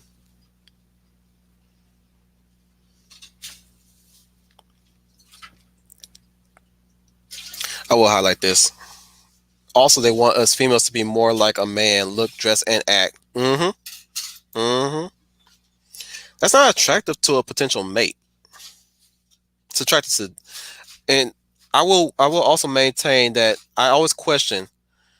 They always want to put women in suits and men's pants and men's shirts. But my question would be, with that in mind, would you date them? Would you date them? I wouldn't date them. You can have them. I'm saying you can have them, but my question is, would you date them? They don't say they always say what they think that they want a woman to be, but they wouldn't date them. Even if even if the woman put themselves in a suit or man's pants and all that stuff, I don't think they would date them. If a woman chops off their breasts for being large, I don't think they would date them. They want the novelty, but they don't want to date it. They want the novelty of a woman chopping down her breast to make it smaller. And by chopping down breast, I mean breast reduction, butt reduction, all that stuff. They want they try to it's the bullying tactic that they mm, it's the bullying tactic that they do every day. They act as if the standards of back then is the problem, which they are at time in many areas. They are, they really are. But they're all but why they're criticizing beauty standards, they're also enforcing other beauty standards. Y'all get what I'm saying? They're enforcing other beauty standards, and they're not gonna. Here's the thing: they're demanding other beauty standards, but they're not gonna conform to them, or they're not gonna date that. They like the idea of looking at it on a window, in the window. I'm sorry, in the window, but they ain't gonna buy it. I said that in many streams. They want to look at it in a window. Schooner Tuna. A Quiet Place was the best film about husband and wife, father and mother, man, woman, and they did it by portraying them as being people. If you haven't seen it, I recommend. I've seen it, and guys, that's a husband and wife combo on the screen. No, the director, the actor who plays the husband is also a director and is married to the actress who plays the mother. John Krasinski, I think his name is. Yep, John Krasinski and Emily Blunt. Those are a real life husband and wife in that movie. That's why it's so real.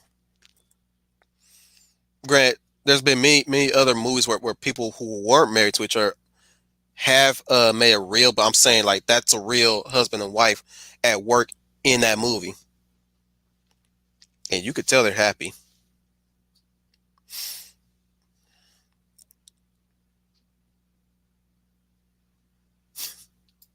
They don't, Schooner. They really don't.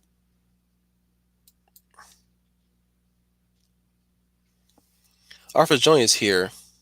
Hey, hey, hey!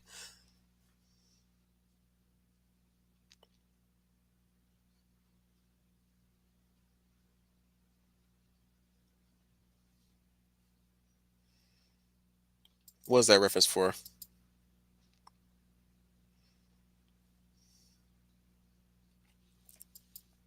Brian Gil Martin. And yet they complain that the suburbs are culturally ignorant because not enough POCs. I'm like, they live there because they work their butts off to live there. If a black person want to live in the suburbs, ain't nobody prevented them from living there. That's the they have this poor idea of how industry and capitalism works. Ain't nothing stopping you from achieving your goals. If you want to live in a house, you gotta work hard for it to live in a house. The amount of money you pay into to live in a house, you gotta work real hard to get that. How you go about it is your own business. You either you get a new job, a better job, go to school and get a better job. You gotta work hard for. They have this idea where they're trying to, from what Ishii said in a stream that I was in last night, that they're trying to put the projects in the suburbs. I'm like, no, no, don't do that. No, no, I want to live there, and I don't want to live with them ignorant Negroes. Yes, I'm allowed to say this. I'm a black man. I'm gonna say Negroes. I'm not gonna live with them ignorant Negroes. I'm sorry. If they gonna live with us, they better come correct. You better learn your ABCs, one, two, threes. You better learn how to speak proper English up in here. So I ain't gonna come to you with apple pie, and I damn sure ain't gonna give you no more liquor either. I don't drink anymore. I'm sober. You ain't gonna find no more liquor in my house. You ain't gonna raid my kitchen either. Ignorant nigga. That's a bad idea. Terrible, bad. That's a terrible idea. They want crime in the suburbs now.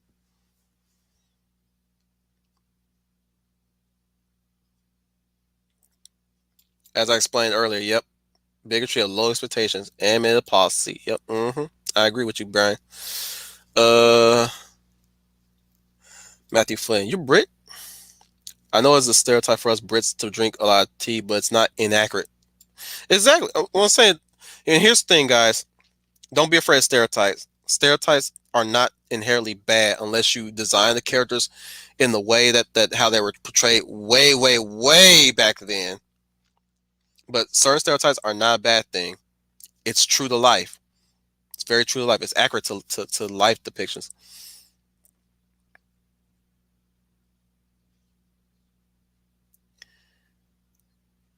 I forgot to put my banner up. Excuse me, guys.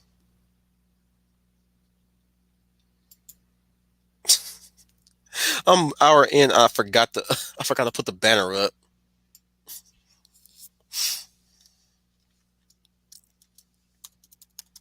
Give me a minute, guys.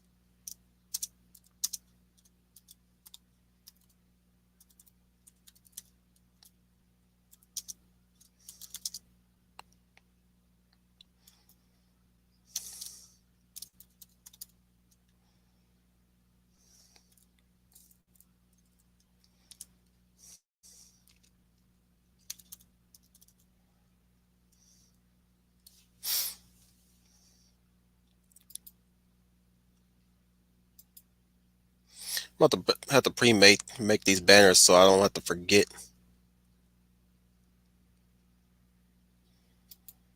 Anyways, there we go. Da, da, da, da, da.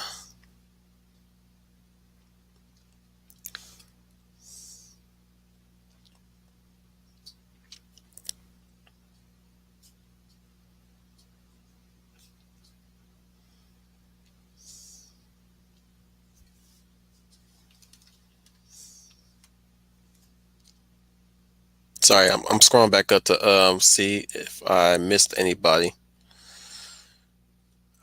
Tell you guys, I don't like to pause on my show. I like to keep my flow going. Brian Gilmar to Matthew Flynn. I'm American. I prefer tea over coffee. Have at it, dude. Nobody's stopping you from enjoying tea. I'm not a tea person. Neither am I a coffee person. But I appreciate when people, I appreciate when people offer it to me. I'll say no, thank you. I'm not really a tea person or a coffee person. I'm more of a lemonade man. Lead plus size to schooner tuna. That is so true, and it angered me because beauty. There's beauty in being a woman, looking and dressing and acting, having curves. I think they're insecure. It really comes down to the insecurity. Lead plus size, really, it does. Brian Gilmore. Yep, pretty much. Window shop, but don't buy.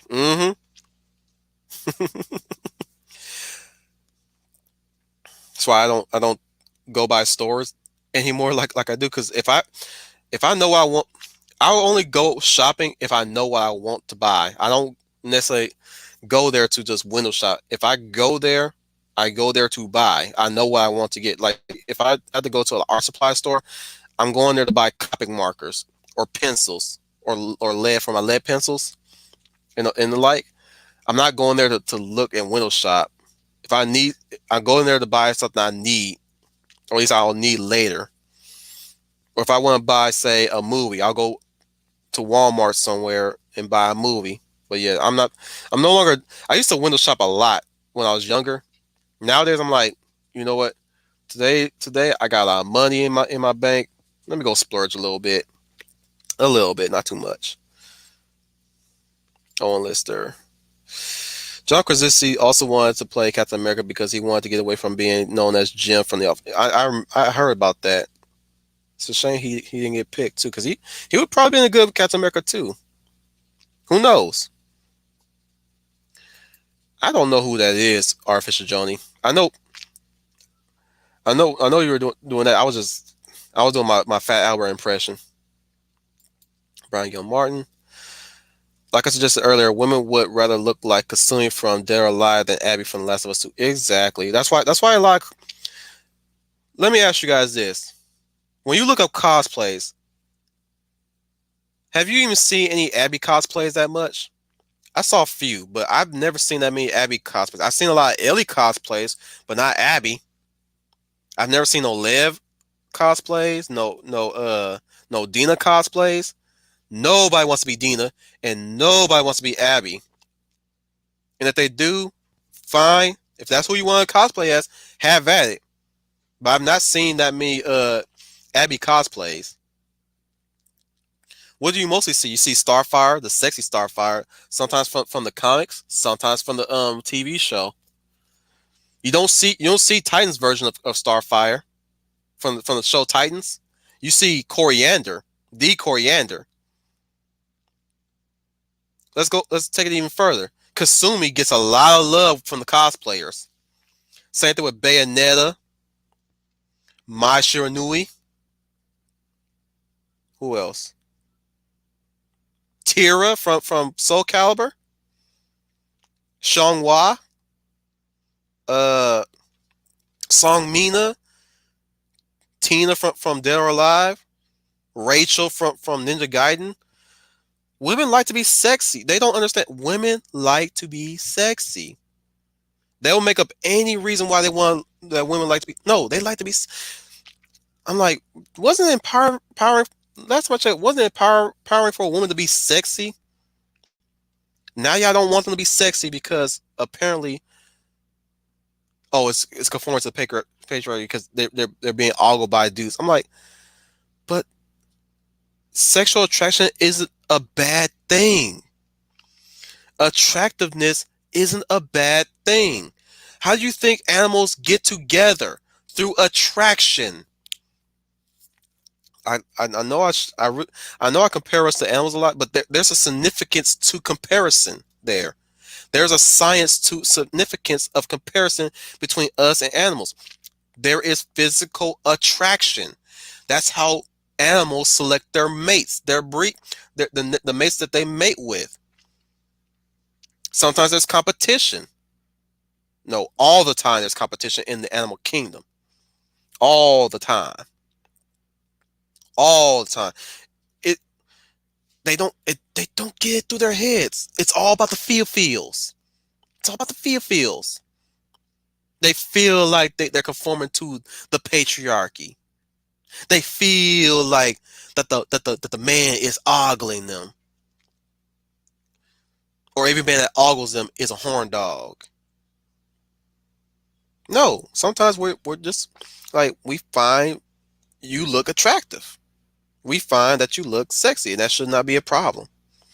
Should you should be you should feel, if anything, you should feel good that it does get you the attention. If you didn't want the attention, you wouldn't dress like that. Duh. Like it's like a lot of women are wearing leggings. I'm sorry, but they hike up your butts. They give you a certain uh sculpt, and we're gonna look because that's attraction, physical attraction. It's going to happen. You shouldn't really be ashamed that we looked, and I'm skating on thin ice here, guys. What I'm gonna say next, we shouldn't feel ashamed for looking. We're gonna look. If you don't, if you didn't want that attention, you wouldn't have wear leggings. I'm just saying. You putting the blame on us, but I'm just, hey, you the. It's not saying just because a woman's sexy, she deserves the bad rep that she gets, or she deserves to be mistreated. No, it's not what I'm saying. What I'm saying is you're well aware that it's happened to many other women, and yet you continue to do it. At this point, I'm like, you're deer in the headlights to me. You gonna keep doing it. Matthew Flynn. Breast reduction? No, thank you. I like my women big. As do we all. As do we all.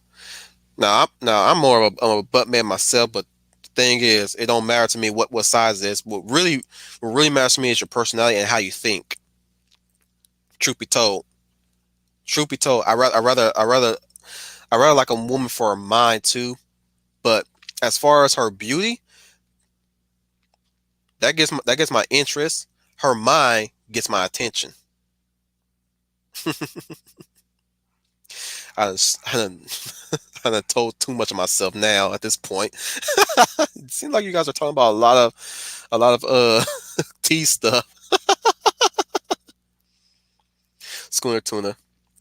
I agree. What's wrong with a woman wanting to feel beautiful, and why is it wrong to want to be looked at slash desired by the opposite sex? I need to look up see what if I misled plus sizes. Okay,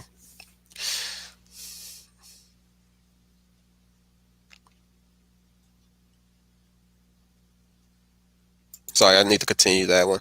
Even those who desire the same sex face it too. Exactly, exactly. They like. There's a lot of lesbians I know that like to look sexy. That's a fact. They like to look sexy. Brian Gill Martin. The 3 minute thing was about what was something Eric Bischoff would do whenever someone bored him for 3 minutes, usually before sending Rosie and Jamal after them. I really don't know who that is, Brian. I'm sorry. I'm not really. I'm cultured, but I'm not that cultured. I'm not infinitely cultured, is what I'm saying. So true. There's a beauty in being a woman with curves and makeup. It's not a weakness, and it's your choice. You choose to put makeup on. You choose to get them curves in. You choose.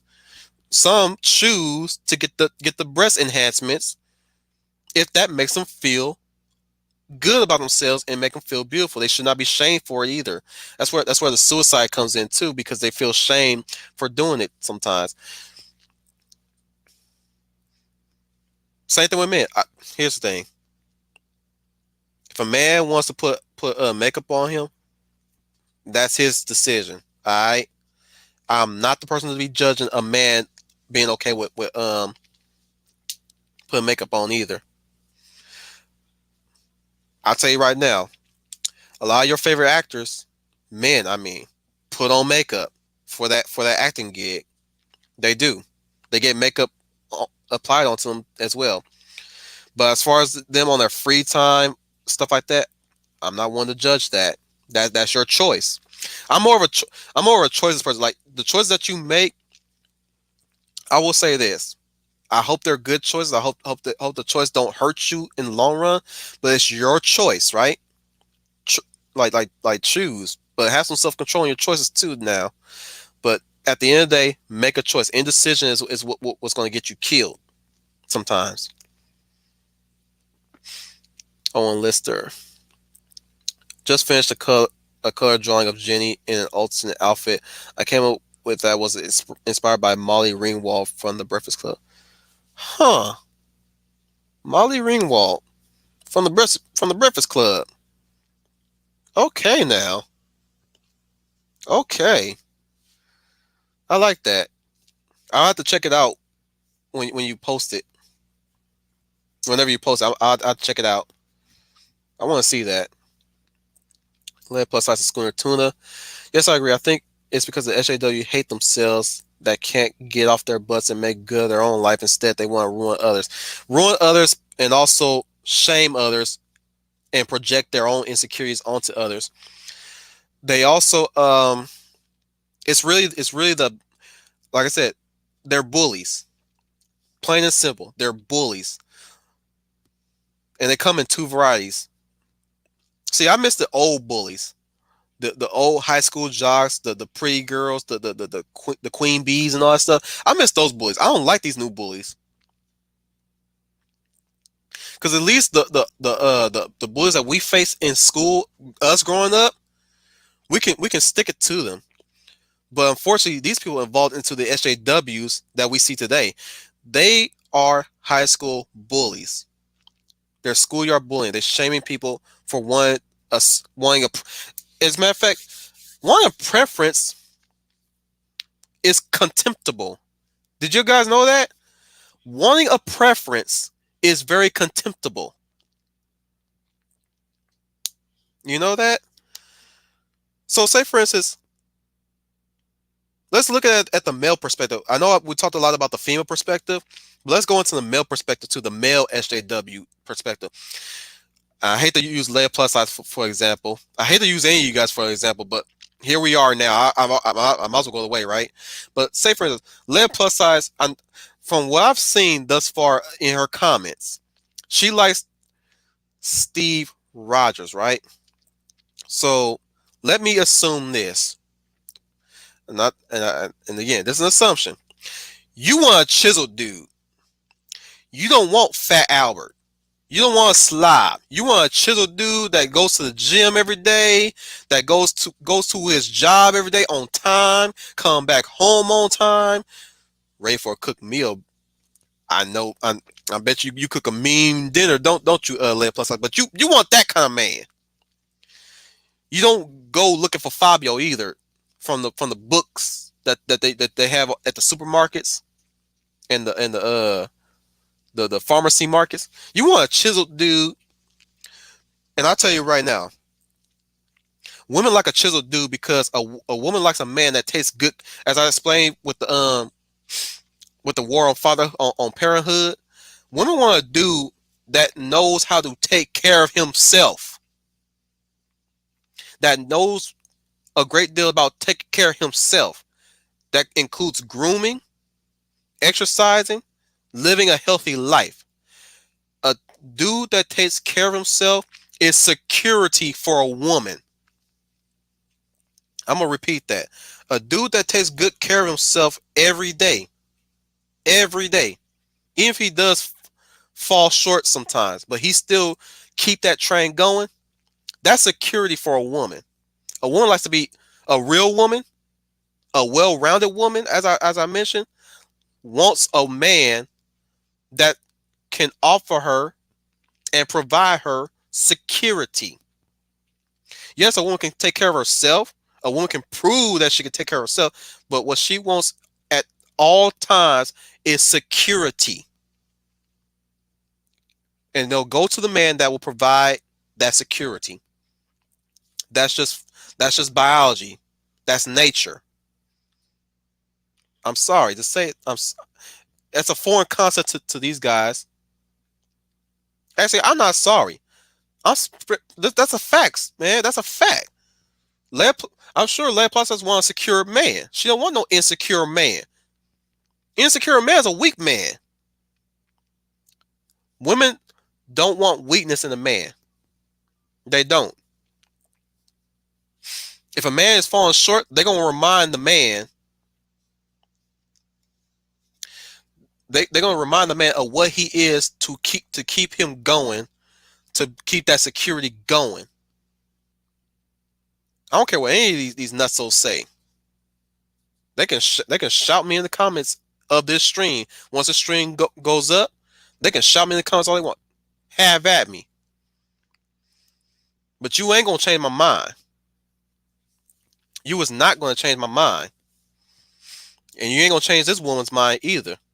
Woman wants security.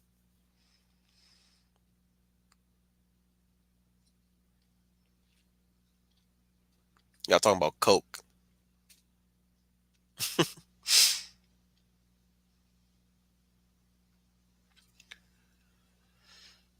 What is up with you guys talking about drinks now? Y'all talking about sugar, coffee? What is this? Brian Gilman, what is this? Don't answer. That's rhetorical. That's rhetorical. Don't answer. Schooner Tuna. John Krasinski has been fan casted to be no, that's not fan cast. That's in talks. Or is it? No, no, you're right. That's fan cast.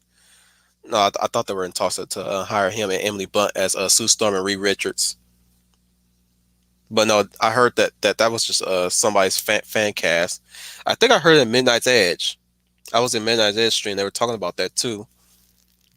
Them or somebody else. I forgot whose stream I was visiting, but they mentioned somebody mentioned that, and I don't mind that. I don't mind that. He needs to get rid of that beard though. I like Mr. Fantastic clean shaven. I'm sorry, Krasinski. You got a beard, you gotta shave it. If you're gonna be Mr. If they do by luck of the Irish cast you as Mr. Fantastic, you need to shave that beard. I don't want to look. I don't want to see Reed Richards in a beard. Doctor Strange can have a beard. Tony Stark can have a beard. No, not Mr. Fantastic. Mm-mm. Mm-mm. He does not need a beard. Brian Gil Martin. I see more of cosplays of Yu Ying from Dynasty Warriors than Abby, and the former is less well known. Let that sink in. League of Legends get a lot of cosplays too. Just letting you know. On Lister, no one will be ugly enough on both the inside and outside enough to be able to cosplay as Abby. Schooner. That's because the SJW PC culture waits for the change instead of being the change. Amen to that. Amen to that.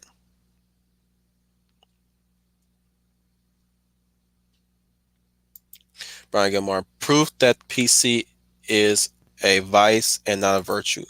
Correct. Our first joint, I haven't highlighted your comment yet. Let me go ahead. Finally got my food into the fridge. I owe my soul to the company store. I don't know the context of that, but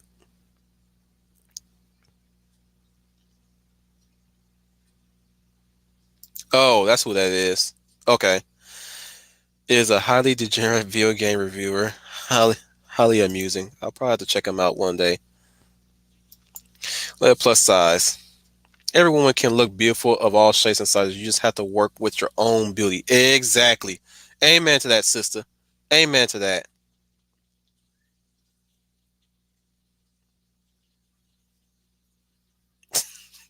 Can't wait to get to that comment. Hang on.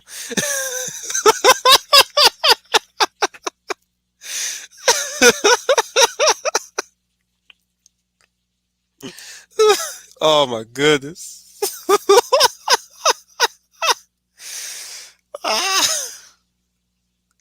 I'm scrolling up and I'm also at the same time reading your comments and they're tickling my fancy, guys. Y'all give me some delicious comments to sink my teeth in. I know that's gonna be a catchphrase, isn't it? I need to put that on a shirt. That's gonna be a shirt comment. Plus, as a coworker told me one day that I always smell good. I thank him because I do like to wear a nice perfume. I mean, oh, you thanked him. Okay, that's another thing. Women need to stop being afraid of compliments. Stop being afraid of compliments. Catcalling is a whole different story, but compliments should never be mixed with catcalling. Compliments are compliments. They're giving you props for taking care of yourself and making yourself look good. That's why we compliment. I'm never afraid to compliment anybody either. I'll tell a guy, "Hey, nice shirt, nice pants." I'll compliment a dude. I'm not afraid to compliment a dude on looking good. There ain't nothing gay about that. That's a man. That's game recognizing game. Okay. If a man's wearing a suit, hey, nice suit there, brother. If a man weren't wearing his Gator shoes or suede shoes, those some nice shoes. Lady, if she wearing a nice summer dress, that's a nice summer dress you're wearing. If she wearing a good summer hat, I like that hat. If she wearing a shirt that resonates to a family that I like, that's a nice shirt. Did your husband get it for you? You know, I ain't afraid. I ain't afraid to compliment anybody. They can get mad at me all they want. Like, hey, I asked you a compliment. Go about your day. I ain't gonna see you for the rest of the day. Leave me alone, and I'm gonna leave you alone. Sorry. That's pretty much what they are. That's pretty much what that's pretty much what it's bullying. It's again, it's bullying. It's a new form of bullying.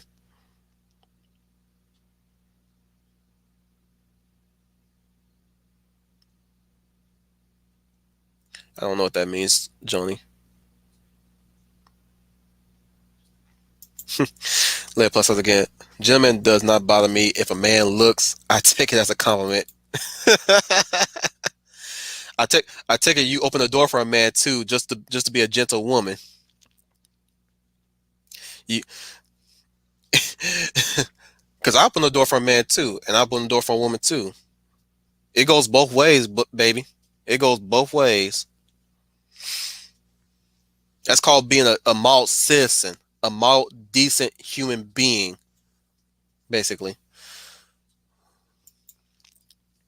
Oh, and listener, depends what you mean by looking. There's a fine line between looking because the woman's attractive to being a stalker. Well, here's the thing: being a stalker means you're following that person.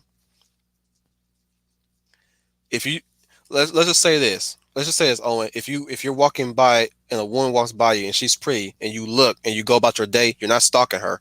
You just looked. Now, here's the thing though. I have a question for you.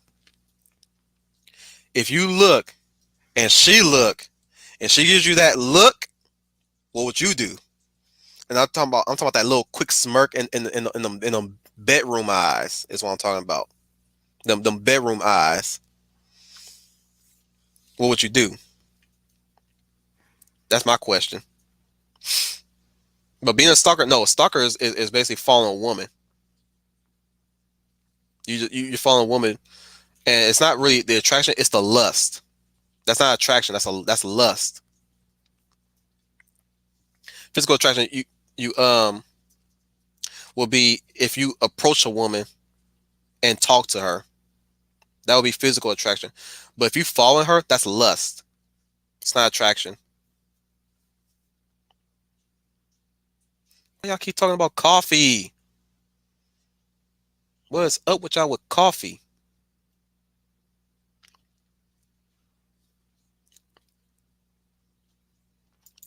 Eric Bischoff is the general manager of Raw in WWE between 2002 and 2005. Rest his soul, I guess. Or is he? Or did he retire? I don't think he died.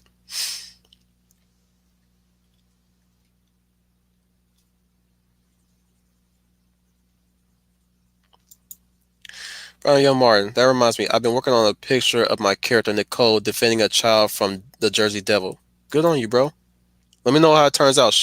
I'll look for it on Professor Geek's group if you upload it. Don't tell me when. Just upload it. I'll be scrolling and you know every once in a while I tend to scroll through the professor's group. And that tend to happen upon your work, dude. So This is the comment I was wanting to get to. It's called attracting a mate for a reason. We need them to notice us, which then leads to getting to know us and could potentially lead to love. But it all starts with getting noticed. It's also imperative that you approach them too, Schooner. You can't just simply wait for them to notice you as well. And when you approach, it usually you start your conversation off with a hello, how you doing? It's not really just you being noticed. Remember, you still just because you get noticed doesn't mean you should not put in the work. You gotta put in the work too. You gotta approach them too. And usually it's imperative for the man to be the chaser anyways. So that goes for any of you men. You are the chaser. You are the chaser. You can't just be sitting there waiting for the woman to notice you. You gotta put in the work. Build up your confidence too. That's what. Here's the thing: women will come to you when you have your confidence build up. You have this aura of confidence. Not talking about overconfidence. I'm talking about confidence. Period. Like you're very confident within yourself, within your values, within the basically your whole being of what makes you what makes you you. Is what where you're confident of. That's what make that's what attracts the women to you. So getting noticed is one thing, but you have to put in the work to chase. And I'm not talking about being a pickup artist either. I'm talking about being a good potential mate. You have to think about it like this, guys. Just cause, just because the animals look good doesn't mean that the female is going to gravitate towards the male. The male goes after the female. And again, there's competition along the way. There's another male. You gotta fight that male to get that prize. Now, I'm not saying women are prizes to be obtained, but what I'm saying is think of it from the animal kingdom's perspective. Though that bighorn sheep did not get that female simply because she noticed him. He noticed her and he went after her. And again, at times there may be another bighorn sheep right there for the competition. That's where we get that fight going on. And he who wins is the one that receives the mate. Think about the lions, the tigers, the wolves. The male goes after the female. For the case of pack mentality, the male chooses dominant female, the alpha female, if you will. So you gotta and don't and here's another thing, guys. You guys, for those of you who are probably not really hip into the dating scene, if you ever go back, you guys gotta stop being afraid of rejection. Stop being afraid of rejection. It happens. It's gonna happen. Don't let rejection pull you down. That's what I mean. That's why I was talking about the Batman. When you gotta carry that fear is gonna turn into bravery. You gotta get. That's where the confidence gotta build up. I'm going on tirade, but I'm gonna end it like this. Stop being afraid of rejection. Get your confidence up. Keep it intact too, if you will. Groom yourself too. Make sure you take care of yourself. Really good. I'm getting dating advice, free dating advice to you guys. I don't know what's wrong with me today. We're getting off topic here. Moving on. And Owen's been back already, so I'm not gonna read that comment. Officer Johnny. SJWs are high school bullies was a common observation during Gamergate. I don't. I just have this thing where I observe, even through comments. I just can tell. So, I'm not trying to say I'm a psychic or anything or trying to dictate what you guys like. You guys can correct me if I'm wrong. But what I'm saying is I'm just going by what I'm observing. It's funny. I gotta tell this story real quick. I gotta tell this story. There's this one person on Twitter that I follow. Um, I was following her for a long time, and I've seen her pictures and her art stuff, and she sends this tweet, right, and she says, going by how long you follow me, what can you tell about me? And I said this to her. I said, judging by from what you posted, you're inspired by Sophie Campbell. You want to be a indie comic writer. You own a cat. You like the color yellow, and so on and so forth. She's like, "What the heck? How'd you know all that?" Well, I'm kind of an observer. It's a technique of mine, and often it often scares people, which I try not to. It's a I tell her it's a gift and it's a curse, and she was cool with it after a while. But like that's what I told her. Like, uh, you didn't miss much, Owen, or at least you're pretty much already caught up.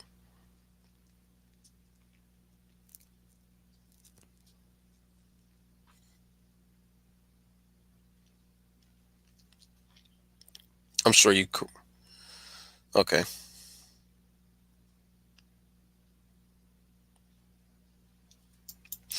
Owen's answer here. I'd smile and walk away because being a Christian, I can't get involved that way. I'm more for finding the right woman to marry. Old fashioned, I know, but it's how I was. There's nothing wrong with that, Owen. Again, going by what I said about the free dating device, you as a Christian still need to be the chaser, though. What comes after?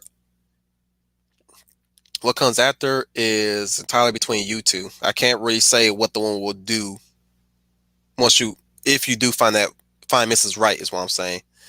But I will say this: don't be so quick to talk about marriage proposals either. You get to know the woman first through dating and dating and dating. You don't skip to marriage like that. Just letting you know. Just letting you know. Schooner Tuna. If a woman gave me the bedroom eyes, I would like to get to know that woman. Of course, it means she's interested, and she's also at the same time she's also trying to guess what you're gonna do. So you know, like plus size to own lister. In this day and age, we could use some old fashioned. I amen to that. I know I'm an atheist and I should not be saying it, but I'm saying it right now. I don't care anymore. Amen to that, sister. Lions and tires and bears. Oh my! Like plus size. I also love an artistic mind. I think the artistic mind is very sexy to me. And here's the thing, like plus size. Artistic minds doesn't necessarily mean that they do paints, draw, art related. There's an art to everywhere. In my philosophy, art is everywhere. Architecture, building, working, even plumbing. I know that sounds weird, but plumbing can be an art form too. But if a person enjoy, put it like this: if a person enjoys the work that they do, it turns into art. If a person enjoys their work like they do, it becomes art. So there could be an artistic mind elsewhere working at a high paying job too. Just letting you know. I think we're at the bottom now, finally. Brian Gil Martin. Yep, there's a reason why I'm a retro gamer these days. Ain't nothing wrong with that either. Retro games are making a comeback actually. There's a lot of games that design around um the retro games like the 16-bit, 18-bit, 8-bit and stuff like that. Um I played a few games that are like the retro games of old. I even got I even started back playing my N64. I was playing Rogue Squadron not too long ago.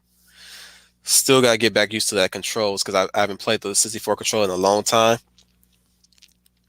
But it's still a good game. Still a good game.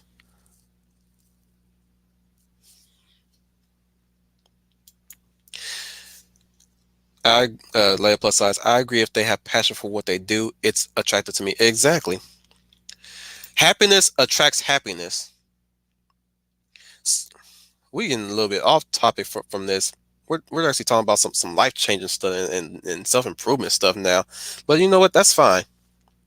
That's fine. I like to talk about the positives and the negatives at the same time. And I'm glad that you guys tend to derail me to talk about the positives because we do need positives, and and I do try to provide positives for you guys.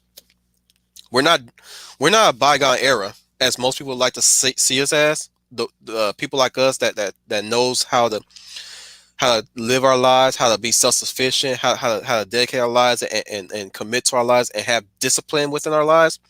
We're not a bygone era. They're not going to last like we are. They will not last. That's the sad part, and that's what I think. That's what they subconsciously know. What they subconsciously, yeah, in their subconscious, they know they won't last. That's why they're so angry, and they're angry with our happiness because they will not last thinking the way they thinking, doing what they're doing, living the way they're living, and for that they have my pity. They completely have my pity. Let's go into the mouthpieces now, since I'm now caught up with the chat. So I talked about the stereotypes of old, which were not at this point. They don't look like stereotypes anymore to me. They look like characters now. But you see these mouthpieces now, and a lot of heroes have been, even our beloved uh, minority heroes have been reduced to mouthpieces. Like my girl Storm, she's a mouthpiece now, and I think they shipped her with Psylocke for a while, which last time I checked, Storm ain't no bisexual. Storm has always had male lovers. She's never fell in love with no female, and yet somehow I saw a few panels where she pursued a relationship with her and Psylocke. I'm like, what? Storm is straight. From where she lived, there is no gay person. No, no, she's straight, sweetheart. Storm is straight. She ain't bi. Neither is Psylocke. Psylocke is not gay. She never was. Why are you making them gay? Just because you are gay and you have to write gay? Uh-uh. If you wanted to write a gay character, you could have picked North Star. Oh, wait, he's dead.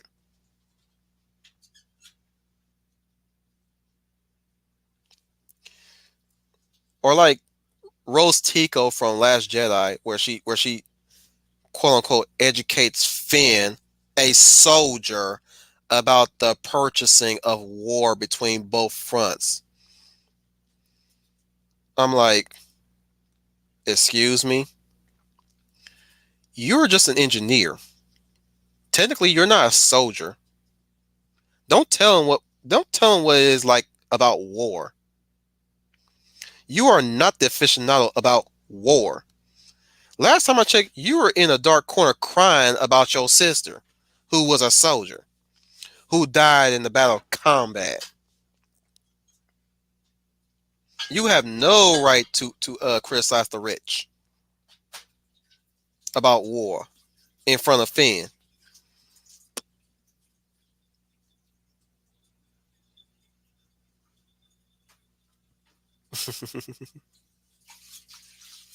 Or what about Kamala Khan? Now she's a created character, but she's also a mouthpiece for whoever's writing her per orders of Summon Amanut. Talking about Muslim culture all the time. Muslim culture. Talk about Muslim religion all the time and Islamic culture. Islamic. Middle Eastern culture. I'm sorry. Middle Eastern culture all the time. Or or purple haired gender studies Karen. Space Karen. trying to educate a military leader on how to be a leader. Poe is the leader of his own squadron. You ain't teaching him nothing about being a leader.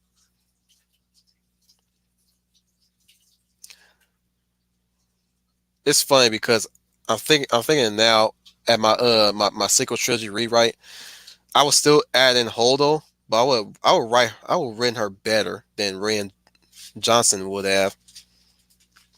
Y'all want to? Do y'all want to hear how I would have written Holdo?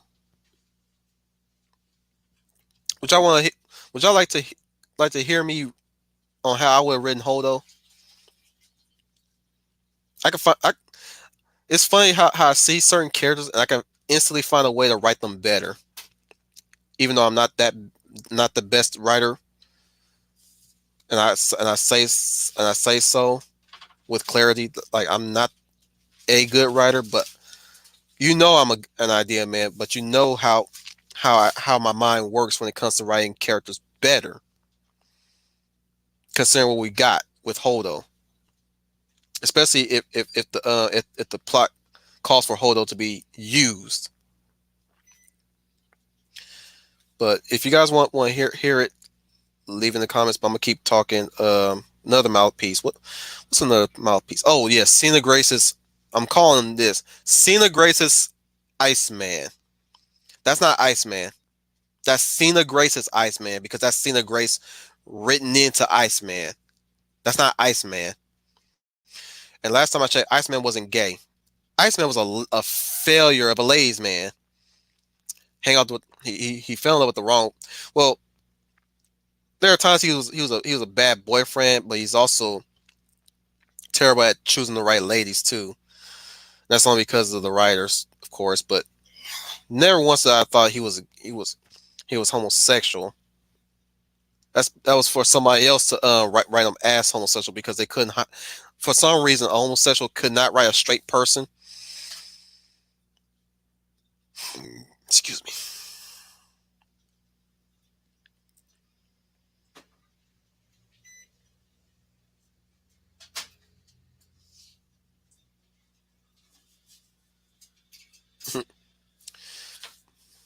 Sorry, I'm looking at your. I'm getting distracted by your comments, and I really want to take a bite into them. But I gotta keep talking real quick. I gotta keep talking. Yeah, everything about Iceman now is written by Cena Grace is all because he's homosexual. I'm sorry, North Star was homosexual, and I like him, but that's only because his homosexuality was never the focus. It was never. He was a very capable mutant. You know, it's a shame that he died, but he was a very capable mutant, and his homosexuality was never a factor into his character. He just happened to be. He's a very capable teammate and a very capable mutant. I'm not sure if he was X Men or not. Could have sworn he was X Men, but I could be wrong. That's why I'm a little hesitant to say he was an X Men. But either, at the end of the day, he was still good. Y'all give me another LGBT superhero before SJW Marvel and any other SJW writing team got a hold of them. Y'all name me and I'll go over. Oh, you know what? Raven Darkholm. I'm sorry, Darkholm, aka Mystique. She's bisexual. Why couldn't you set them with Mystique?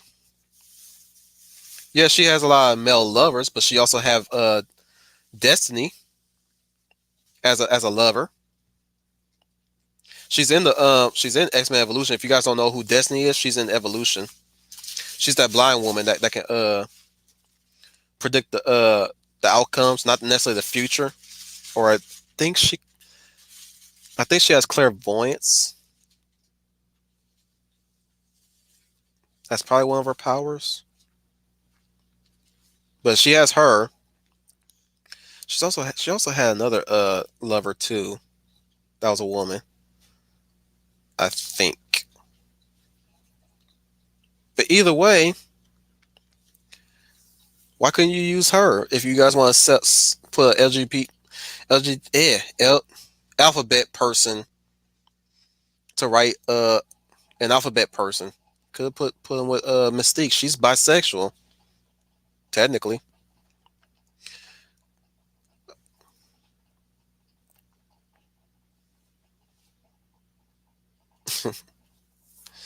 I'll take a break and read your comments. Y'all can help. Y'all gonna help me out with this one now because I'm running out. I'm running out of things to say about mouth. I thought I had a lot to say about mouthpieces, but dang.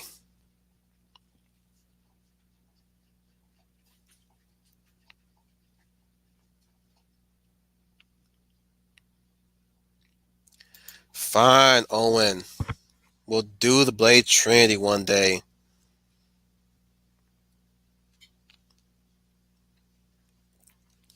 We'll do it. Fine. Schooner Tuna. We will never be gone. You know what? I want to do the Tarzan howl, but I don't think my throat has the energy for it. I could do Disney's Tarzan howl. I could really do it really good. I could try to do the original one too, which is a bit more bellowy. Brian Gilmartin. This use of characters as mouthpieces will not stand the test of time. They're not because they're lecturing. They're lecturing people. People don't like to be lectured. They don't like to be told who's bad and who's wrong and who's right.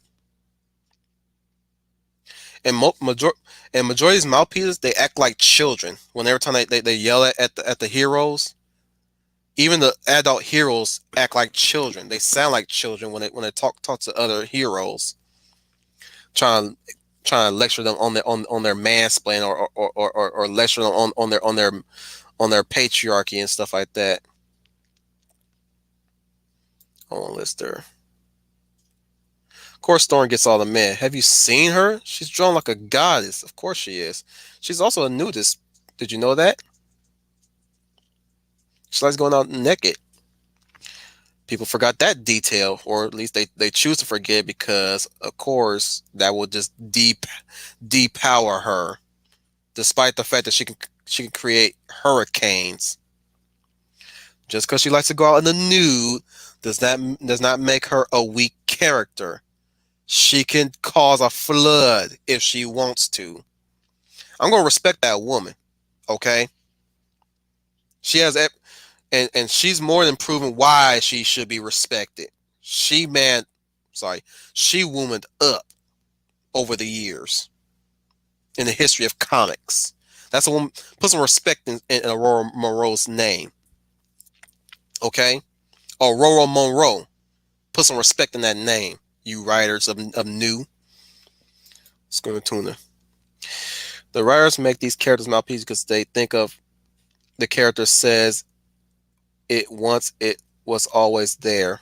BS. Exactly. I got both Battlefront 1 and 2 for the on the Xbox One, Matthew Flynn. I enjoyed both of them actually. I was very hesitant to buy them because my first taste into them, I kept getting killed left and right. But now that I revisit them and got a handle for them, I enjoy them.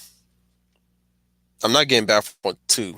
I only played Battlefront 1, new Battlefront 1 left a bad taste in my mouth. It was terrible, unbalanced, and I was not anxious to get Battlefront 2.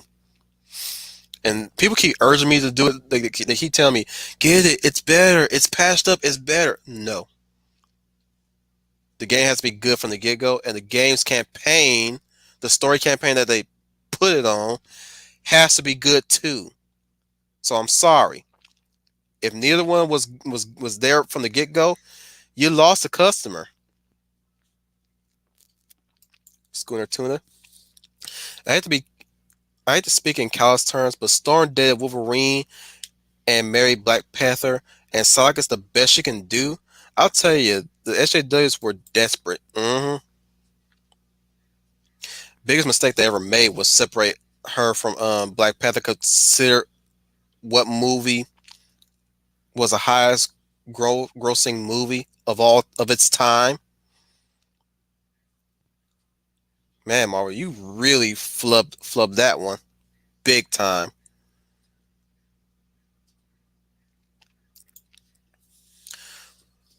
On Lister, Holdo was supposed to be the Han Solo of the group with a hint of Maverick from Top Gun, and I would have been okay with that had she been written better. And I'm sorry, how do you make Laura Dern look ugly? How?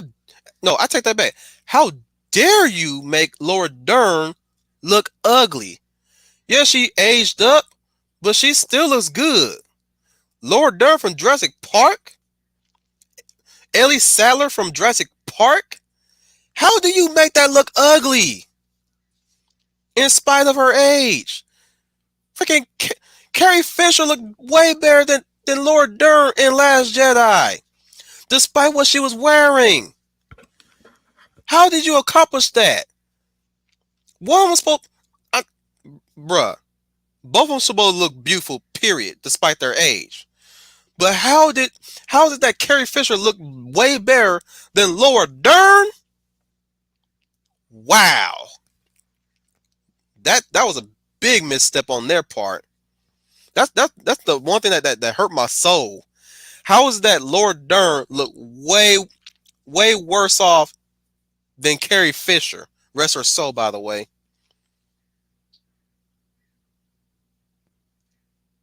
Scoring tuna. Iceman may have been a failure with the lays, but darn it, he tried. Yep, he tried.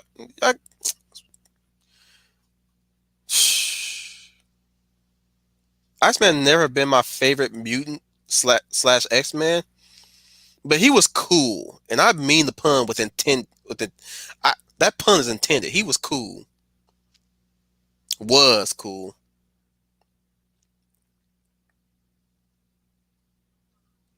Y'all exploded down here. I still gotta get through some of you guys though.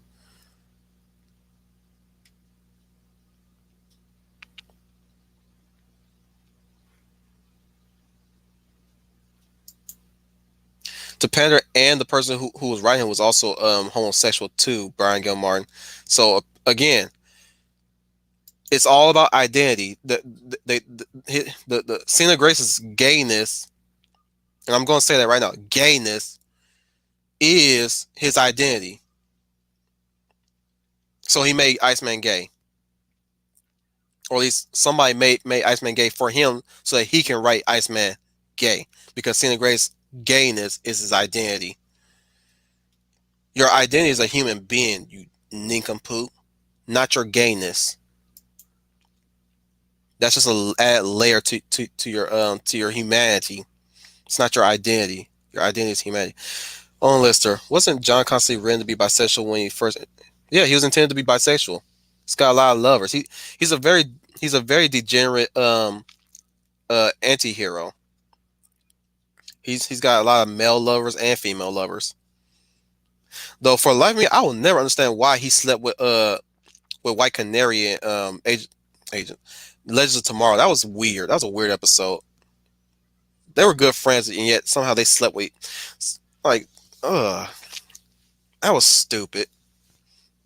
Because Sarah Lance was very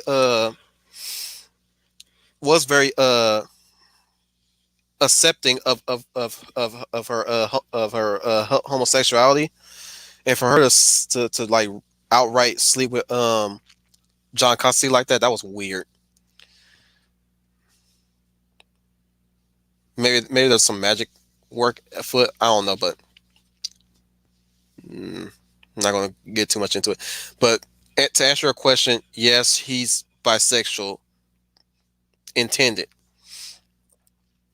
And let this be a lesson to impart on, not a lesson,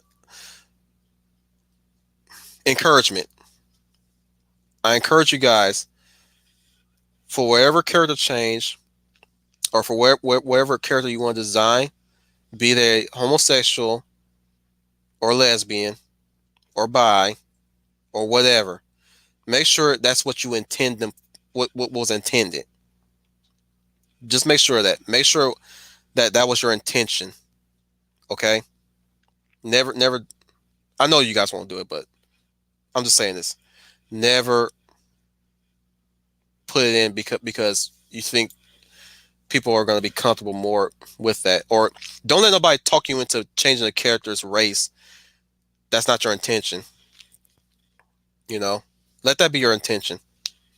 Let you decide whether you want to make a person black or Asian or whatever, or write the story with the intent of a black character or an Asian character. Like put it like this: John Stewart's inclusion to Justice League was intended. Um, Maxine from Batman Beyond was intended. Static Shock, Static Shock, Static Shock's creation was intended, or at least what was what Dwayne McDuffie wanted to do. Same thing with Black Lightning. Every character that was written in the history of comics was intended. Stan Lee and Jack Kirby creating Black Panther, intentional.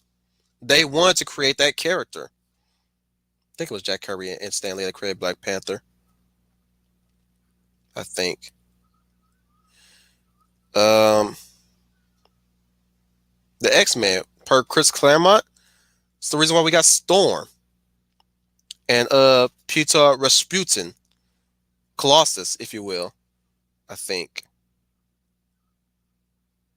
Gambit. I think it's because of Chris Claremont reason why we got those characters.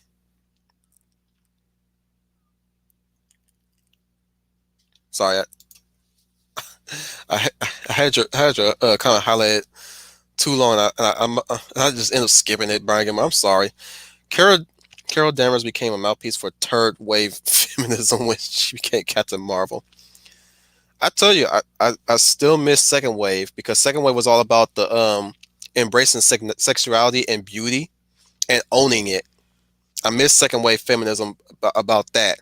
That's the one wave I liked about feminism where they where they say a woman can wear wherever she wants. She can show skin wherever she chooses to and should not be shamed for it, which is correct. Which is correct. And modesty is also not a bad thing either. But at the same time, if a woman chooses to dress a certain way, that's her right. That is her right. But third wave, y'all need to go. Y'all need to. I think feminism. It's high time for feminism to just end. It just needs to end. It's doing nothing for women at all. They ain't doing nothing but turn them into victims. Victimhood is a cancerous mentality because people want people. If people stop being victims, then they have nothing to whine about. Period.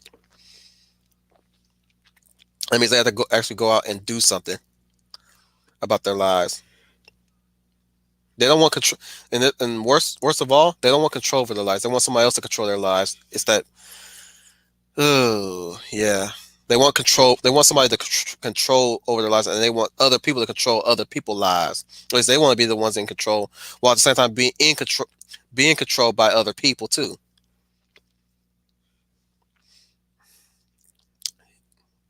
I call them revolving door hypocrites. Brian Gilmore, so true, and made worse when Brie Larson played her. Yeah, and here's the thing though. I would have been okay with Brie Larson had she not did that one opening statement about A Wrinkle in Time. I would have been okay with Brie Larson had she not done that. I think everybody would have been okay with Brie Larson had she not done that. And if the writing was better too. But the thing is, I think where she, I think Where she really, really screwed up at is when she tried to make that big old statement about Ring on Time. And here's the thing, guys. I don't correct me if I'm wrong. A Ring on Time ain't about black people. It ain't about black people. It just have black characters in it, right? Last time I checked, I haven't read the book. Somebody can correct me in the comments later on. But that's not. I don't. That's pretty much not what Ring on Time is about, anyways. And I'm like, oh my goodness, she done went and tried to champion for me yet again. And I'm not, and by me, I'm talking about my people. I'm like, Snowflake, sit your butt down. Sit your butt down. You ain't got no. It's like what Ricky Gervais said in the One Awards. You have no you are in no position to be telling people what they should be doing in life, or educating people on other people who has a worse than who are worse off than anybody else. So F off. Thank you, Ricky Gervais, for that.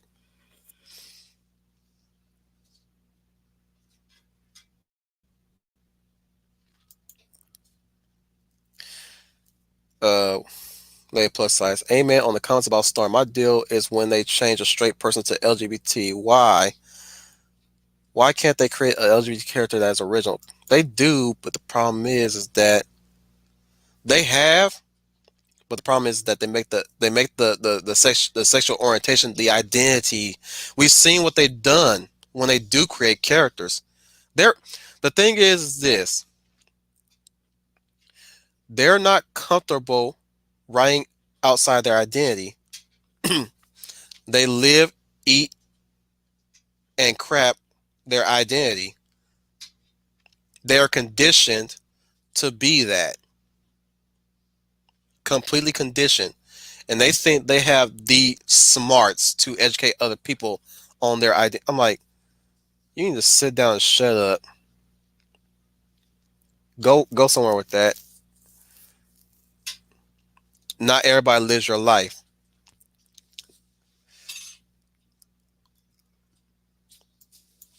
And again, from Leia plus size.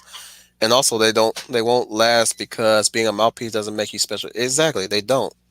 It don't make you special. Ryan Gilmartin. Storm could cause monsoons and level cities. Nothing weak about that. Exactly. And again, from Leia plus, I agree. She is not weak if she wants to be new too. Nothing wrong with that. She is the weather witch. Let that sink in. She is the weather witch. Ain't a witch is supposed to be a new symbol for feminism now? Last time I checked, I think witches are now a symbol use. Oof, that's another thing. That's another reason why I think the movement should die, because they're picking things that are inherently evil to represent them, like witches, beings that sacrifice babies for magic potions and cannibalize children and all that stuff. You do not want to be represented by that at all. At all. That's why Karl Marx studies the Frankfurt Academy is a mistake. Should never been erected. Goodness gracious, I hate when it does that. I need to now I gotta scroll back up. Okay, now I'm caught up again.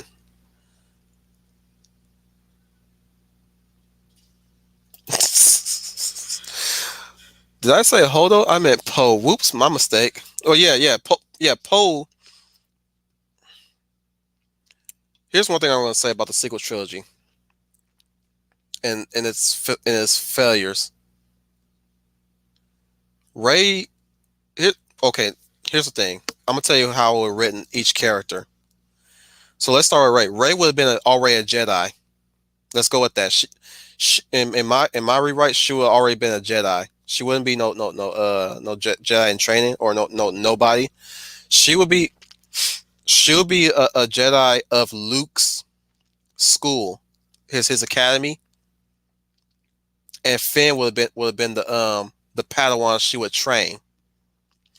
That would have been her role in my rewrite of the sequel trilogy. Finn would have been the Jedi to be trained, and Rey would have been his master. She would have been a Jedi master. Luke would have been on his own mission, but Rey's role in the story is to train Finn. Poe would not have been my Han Solo. That's their problem, is that they use nostalgia for everything. That's why Poe, they keep saying Poe is meant to be Han Solo. He's not supposed to be Han Solo. He's supposed to be Poe. Rey is not supposed to be a Skywalker. She should have been Rey. Finn should not be a cheerleader, I guess. He's supposed to be Finn. So there's my little notes on how we've written those characters. Just so you guys know that.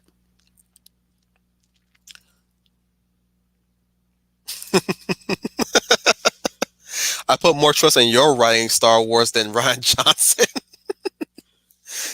Amen to that, brother. Amen to that. Schooner Tuna. How does a class 4 mutant like Storm constitute as a weak character for liking to be in the nude? Someone explain this because something isn't clicking. That's the thing. I'm not. Here's the thing. I'm saying this. If you look to the classic comics like Chris Claremont's run on the X-Men, you would know that Storm was also a nudist. She likes to be naked for a while. She was naked in Africa. I think when she first. Well, no, she was not introduced naked. She was obviously introduced as a thief. But I'm sure there was a few times there was when she was in her native home in Kenya, she was naked. But yeah, what I'm saying is, if you mention that, they would look at you crazy. They would look at you crazy if you mention that she used to be she likes to be in the nude, and they'll look at you crazy if you even draw her in the nude, which you are accurately portraying Storm if you draw her in the nude. If you do art of her in the nude, you're actively accurately portraying Storm as she is, because that was a part of her character. She was a nudist too. But nobody ain't gonna nobody ain't gonna like that. Let plus size. I hate it with what I hate it with that. Excuse me.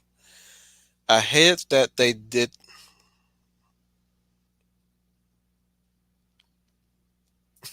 I'm trying. I'm trying, Leia. I'm trying. I hated what they did to the ladies in the Birds of Prey movie. They messed up Huntress, and Black Canary, and they were two of my favorites. See, I didn't mind Black Canary being black. That's again, I didn't. I didn't mind Black Canary being black. I like that actress too who played her. My issue was that was not Black Canary. There was no. I didn't. Dare I say it, I wouldn't have cared if they didn't give her the fishnets. That's not Black Canary though. That wasn't. That's the problem with these female-led movies written by women. They assume that women are going to automatically dress the way they think they're going to dress when they're all together. You made it. I'm like, I'm sorry. You may think I'm not allowed to speak on women's behalf. I'm gonna tell you right now. I've been with a lot of women, not necessarily dated them, but I've been around a lot of female friends in big groups. Most of them, 9 times out of 10, dress sexy. There's only one that dress a bit more modest, and by a bit I mean they let some skin go, but majority of the time they're modest. So I'm sorry, you do not know, you yourself being a woman don't know how women operate around each other either. So yeah, get out of here with that. Again, from Land Plus Size.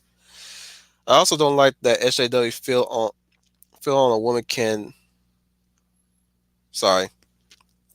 I also don't like that SJWs feel that that only a woman can direct a woman film. I mean, on Page A's can do Wonder Woman.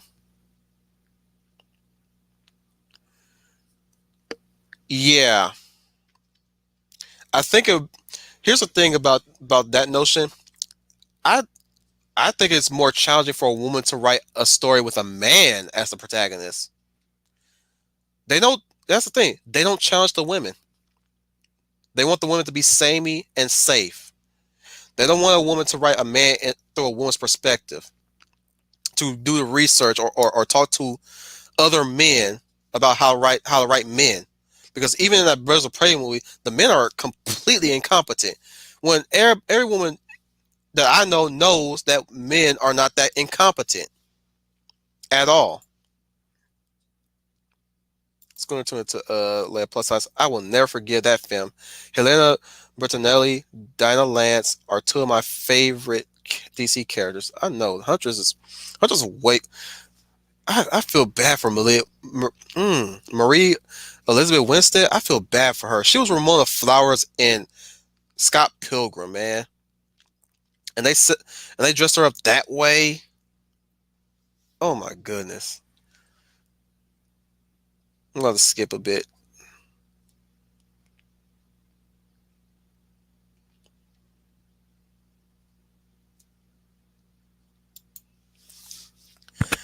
On listener to my intentional create characters. Jane being half Irish was a happy accident for me, and I'm proud of it. Good. You should be. You should be. Oh, sorry.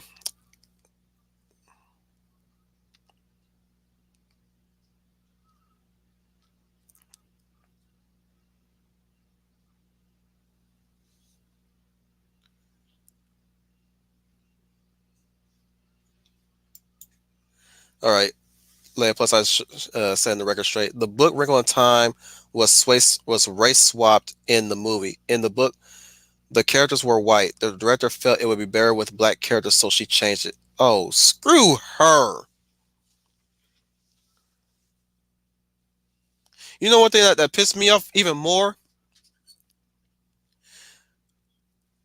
of our people is that when they race swap a character and they portray them as black, have you noticed that the black people tend to latch onto these characters now? Like remember that debacle with the cosplayer that cosplay Starfire as she's supposed to look like, and they're talking about oh, you can't cosplay her because she's black now. No, no.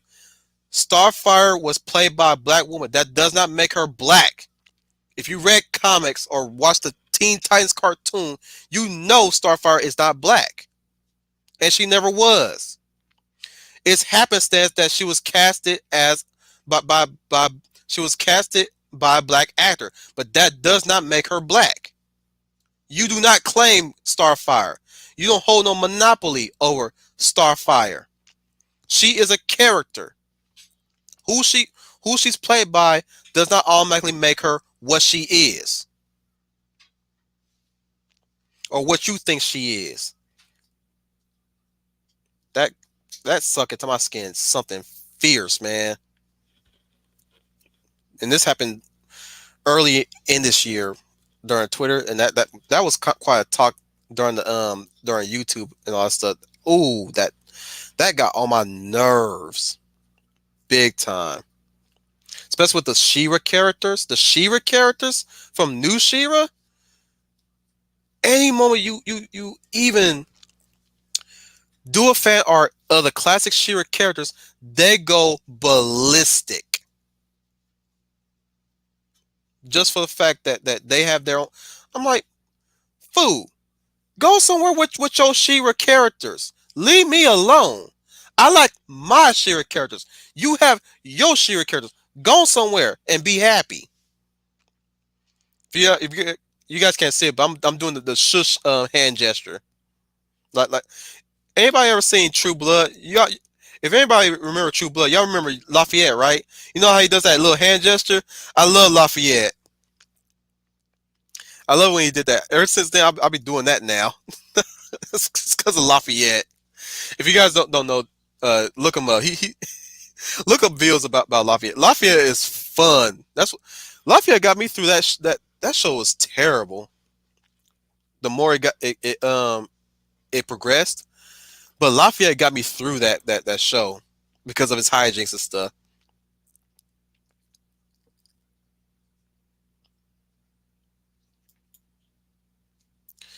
Brian Gilmore. So Ray would be Finn's Obi-Wan. Of course, I would make. Only difference is she wouldn't have died. She would just be she would train Finn to be a Jedi.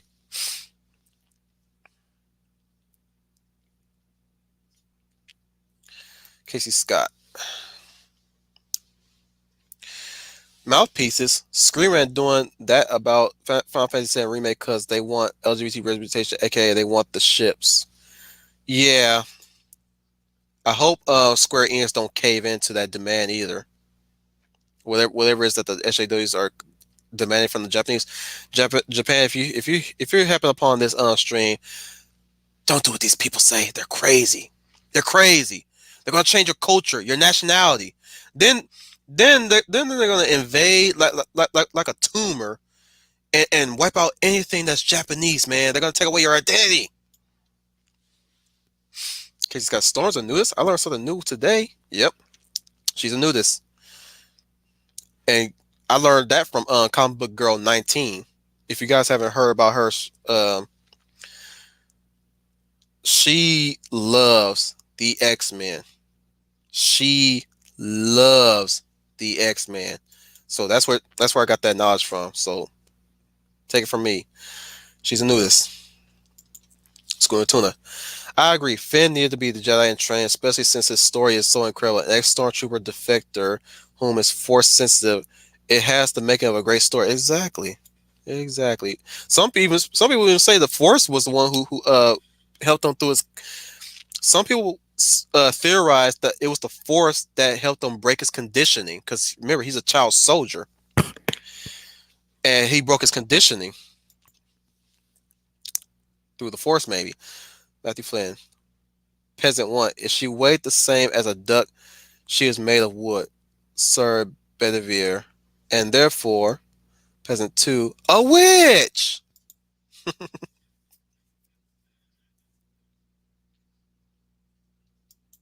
That's a fair cop.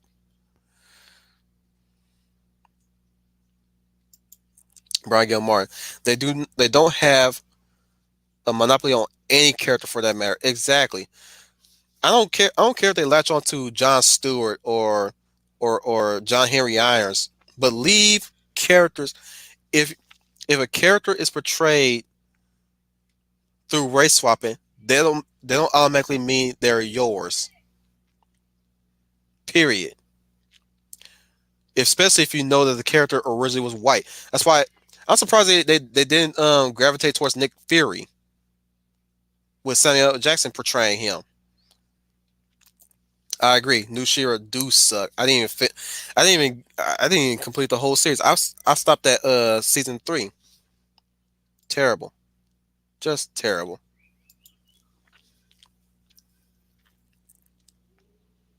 Old school Shira is true Shira, not the mess that they did. And I'm not opposed to them. Here's the thing. I favor Voltron Legendary Defender above Shira. And uh, here's the thing. Sven, the original pilot of the Black Lion, was named Shiro, which means he's Japanese, right? Hunk looks to be Hispanic, right?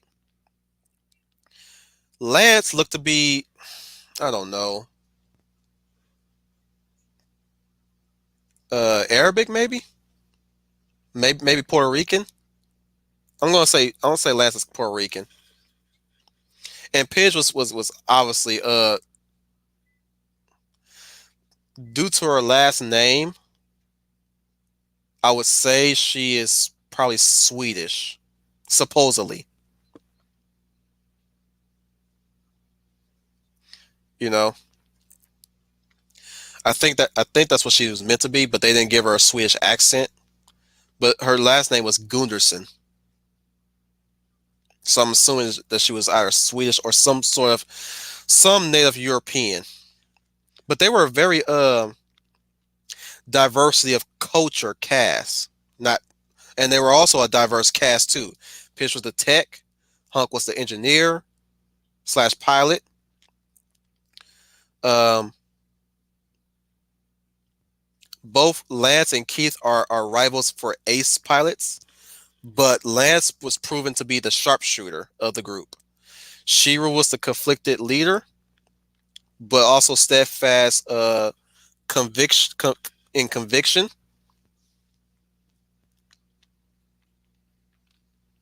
Oh, I know, Brian. I know that. I'm just saying. Uh, I'm just saying, like she. I'm talking in terms of what race she's supposed to be. I think she was. I think she's meant to be switched because of her last name, Gunderson. I think. Um.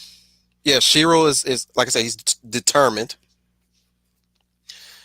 Um.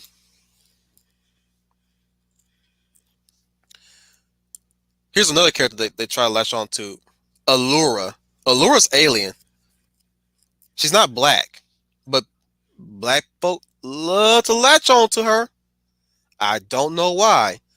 She doesn't look like the black character. She doesn't look black. She's an alien. She's Altean.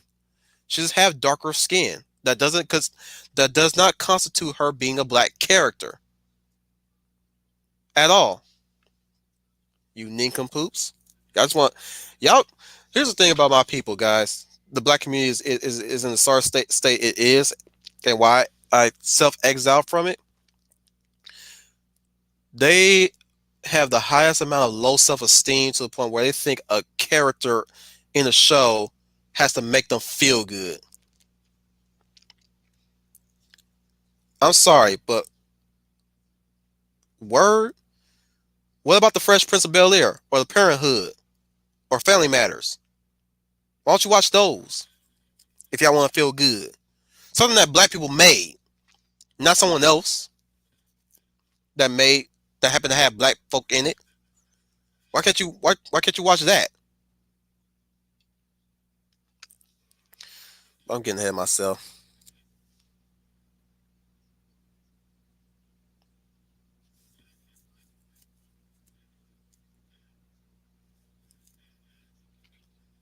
I'm gonna get into that comic.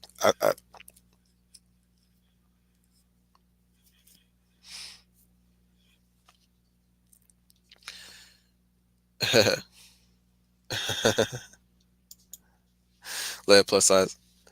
I love the first two seasons of True Blood, but the rest went to trash. I agree. I agree. I did like L side to some extent. Sam was cool, but I hated Bill over time, and I didn't even care for Eric anymore. From what I heard from Ma and Papa Celli, they went off script with the books. That's why they went the way they went. They went off script. Brian Gilmore, I remember Shadow Diversity's video about how the Rise of Skywalker pretty much destroyed the canon regarding the Force. Mm-hmm. Mm-hmm. Casey Scott.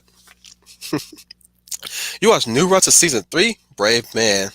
It's only because she was watching it, and she got tired of it too. I mean, we were liking it from the first to second season, but I guess she lost interest. Schooner Tuna.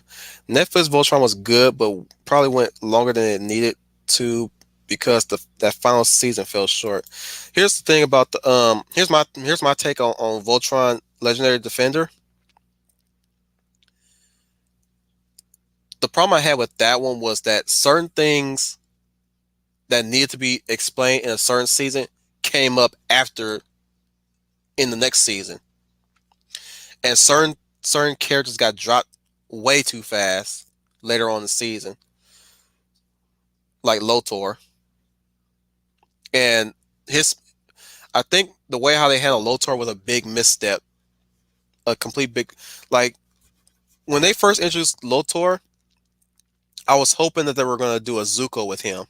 They were going to pull a Zuko with him, not necessarily that he started off as evil, but more of a manipulative strategist, and he showed his true motives to Voltron paladins, which is he wants peace between Galra and Altea because of his Galran and Altean bloodline. He is the bridge between both worlds. Wasted opportunity for that, and they messed up that they messed up big by not committing to that.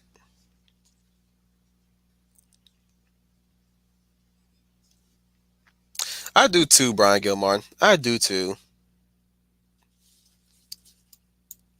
Allura and Legendary Defender started annoying me after a while. Yeah, even in the second rewatch of that series, I'm like, Alora's not as good as I used to remember her. And I think they were trying to make her the next Katara. Yeah, they were trying to make her the next Katara, which they fell short. She's nothing like Katara. I love Katara. Arthur Joni. Pitch Gunderson could be English, Swedish, or a Swedish speaking fiend based on the name. Yeah, I agree. Age Boomer's here. Hello, Age Boomer. Say welcome, Age Boomer. Uh, right. I'm surprised they didn't try the Gamora. You guys need to really take time to type in your stuff before y'all send it in. I'm gonna try to read this as best I can. I'm surprised they didn't try to claim Gamora black because she was played by Zoe Saldana. Here's the thing: Zoe Saldana don't even claim her blackness. She claims her more Cuban. I think she's Cuban. I think she claims that more than her black side. Um, I think they call her a race traitor too for outright defending Chris Pratt.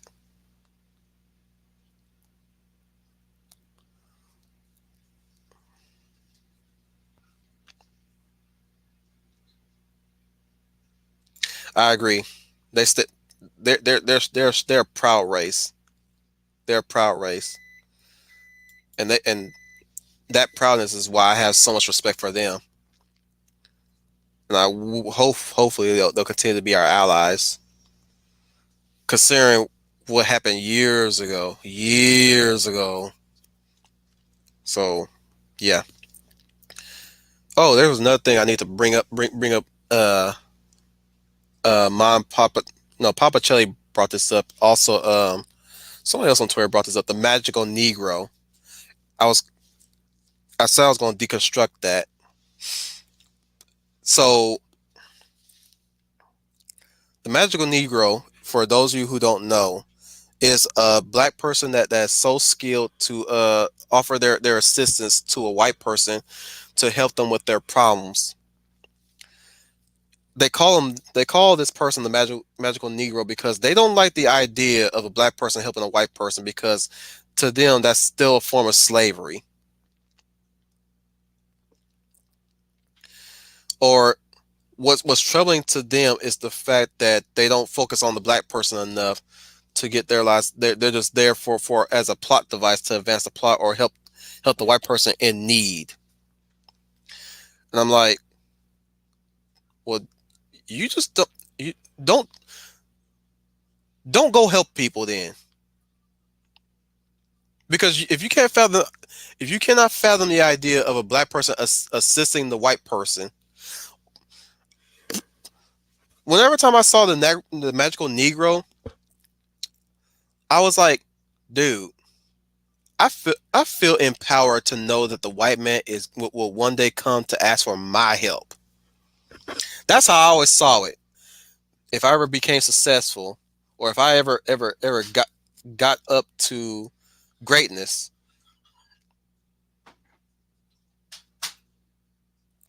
they that the white man will come to ask for my assistance. Not necessarily come begging for my assistance, just come to ask for my assistance, and vice versa. Not the other way around. Vice versa. Like if I had to ask a white person for help, and vice versa too.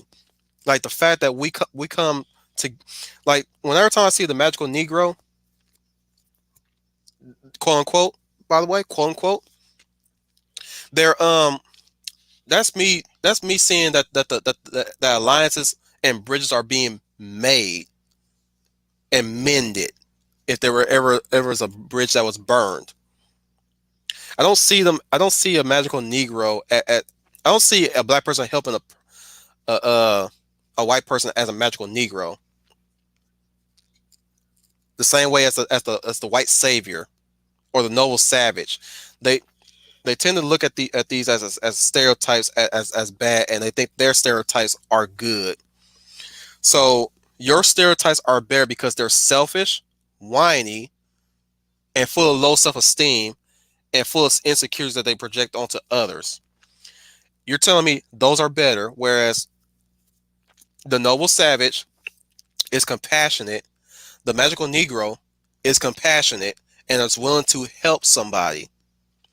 But that don't fly in your world because you cannot fathom somebody else helping another because you are selfish and cynical. Get out of my face with that.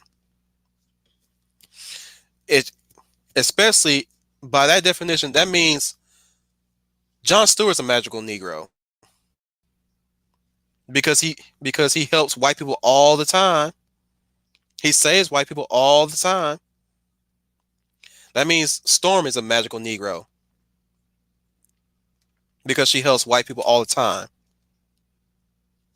By that definition, I also like how they completely criticize how in certain depictions of black people that we add different shades of color in their hair and different shades of color to their skin. I'm like, but you trying to control the color of a skin, like I explained earlier, where I'm the enemy because I'm light skinned. Okay, but again, I run into you nincompoops. Try not to swear that much on on this channel. Let alone say the really big the big bad words. But get out my face with that. If you're gonna criticize somebody else for not quote unquote getting the right skin color for a black person, but you're gonna criticize me because of my skin color being light skinned. You're number one, you're racist towards them and you're racist towards me. And I used to say reverse racism didn't exist. Now it does.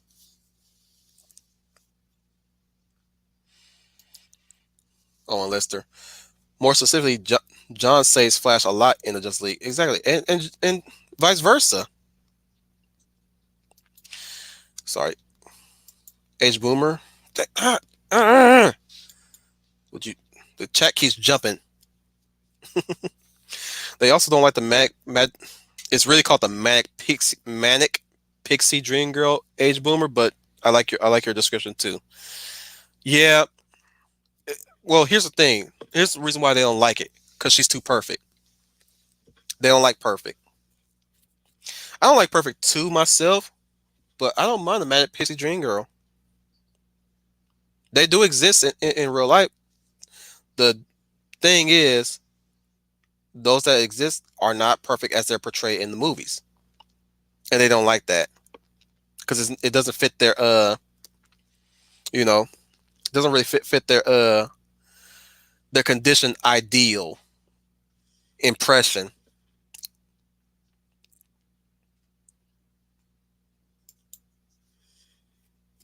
It's going to laugh out loud. Magical Black Man. That is a prime example of looking at image first. I like your version more. It's an extension of friendship and doing the right thing because it's the right thing. Exactly.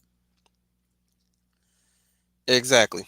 You don't have to correct yourself, Age Boomer. But if you want to add anything to this conversation, we're talking about the magical Negro, and we pretty much covered the mouthpieces. But if you want to give an example of what's a mouthpiece, let me lay into it too. Or any archetypes that you want to talk about. We also did talk about archetypes like the inspirational archetypes, the aspirational archetypes. Tell me what your favorite archetype is, H Boomer.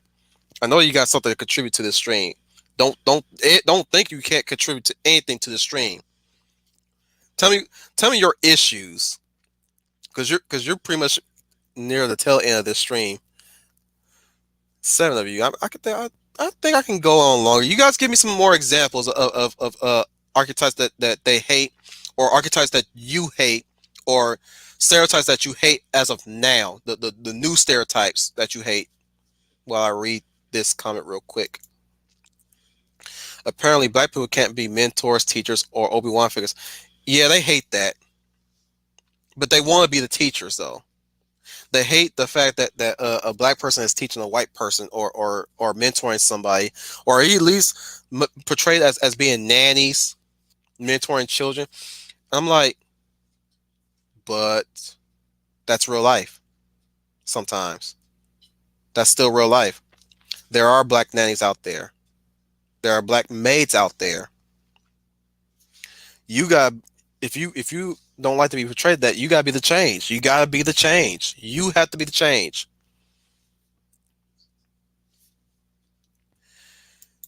It's not that they don't understand it, Matthew Flynn. They want to redefine it now. This one black girl went up to emailed Webster's dictionary trying to change the definition of racism now. This is why I'm keeping my old copies of the Webster's dictionary, because I want to keep the old definition of racism.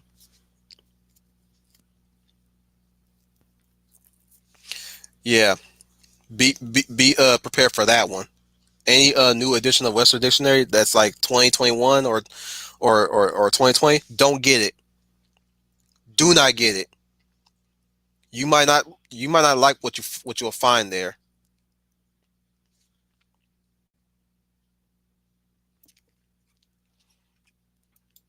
Brian Gil Martin. What I hate is how every villain is white stereotype. Yeah, now you hardly ever get any black villain except for Killmonger, but he was fine because he was the voice of the people. You know, he was allowed to be a villain because he was the mouthpiece. He was literally the mouthpiece of the people. Same thing with what's his face? What's her face? Was it a woman? Pretty soon, actually, Cheetah's going to be the mouthpiece in Wonder Woman 1984. She's going to be that new mouthpiece. She's not going to be. She's barely going to be a villain. She's going to be a mouthpiece.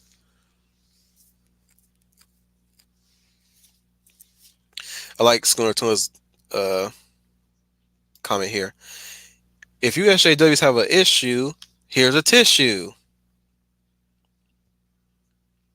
But back to what you're saying, Brian Gilmore. Yeah, I getting tired of that too. I want some variety in my villains for once. I'm so sick and tired of white people being evil. I don't mind a black person being evil, or a woman. That's why I like Hela in Thor Thor Ragnarok. I didn't mind that. Give me some variety for a change.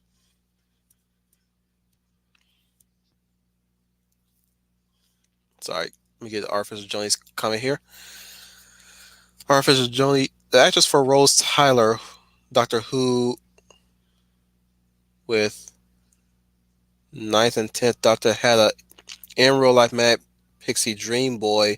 From what I read, helped her overcome depression. Okay. Owen Lister. My favorite archetype is the underdog. My least favorite stereotype is the dumb dad. I feel it's equally sexist as the wife who can't drive. I agree.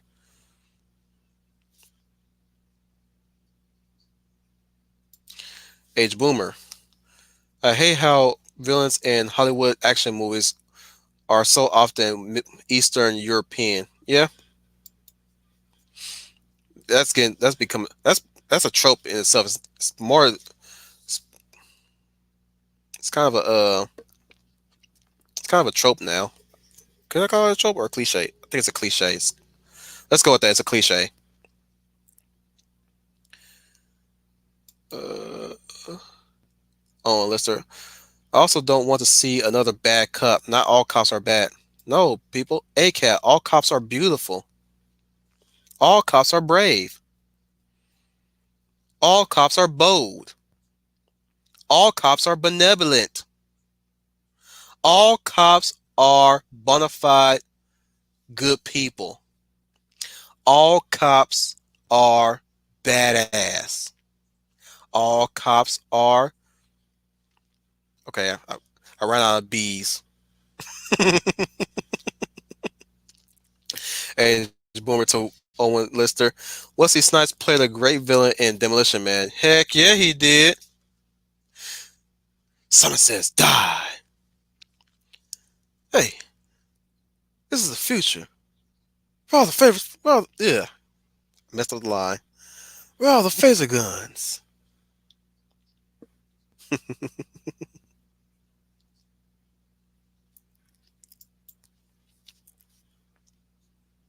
Okay, Scott, if you wasn't here, I mentioned that how minorities were used as goons. I wish we can go back to that. I mean, we still got that, but yeah, I want to read your comment real quick. Can't have non-white guy villains because then it stereotypes. Stupid people logic.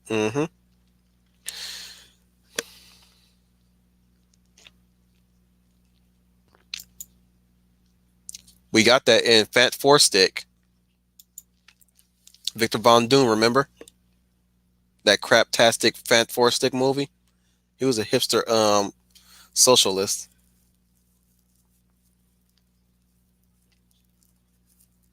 It's a shame Toby Kebbell played that role. I like Toby Kebbell, especially his portrayal of Koba in Rise of the Planet of the Apes and the later films.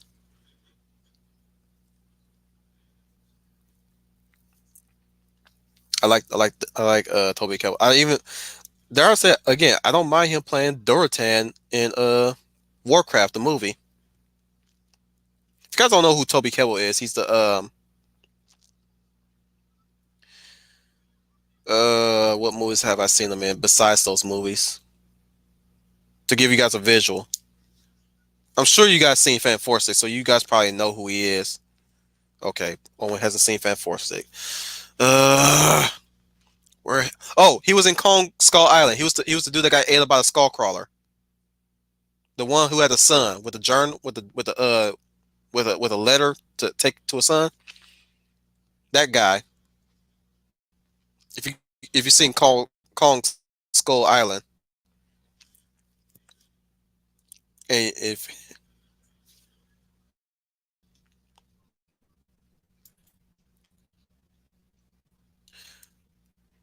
thank you, H Boomer to Owen Luster. The bad guys in the Third Dirty Harry movie, the Enforcer, were like that. I don't know that. I don't think I've ever seen the Enforcer. I do need to watch the Dirty Harry in its entirety. That's one thing. I can't stand is the fact that they can't fathom the idea that black people can be bad. They're under this terrible Mister Rogers outlook, thinking that every black person is good. Not every black person is good. As much as you want to say not every black person is a criminal, yes, but all the same, not every black person is good. They make excuses for black people too many, and we're allowed to get away with a lot of things far too much. And that's what encouraged a lot of my people to get the way they the way that they do. Leia plus size know. Leia plus size know this. She's seen the she not seen the videos. You guys seen the videos, a few videos here and there. You seen the protests. You seen the looting. I don't know what's going to happen next year, guys. This year, I'm still hoping for better days though. I'm gonna still live my life, live the way I want. They ain't nobody hold me back. I'm a free man. Dang it. I was born a free man. I was never born a slave.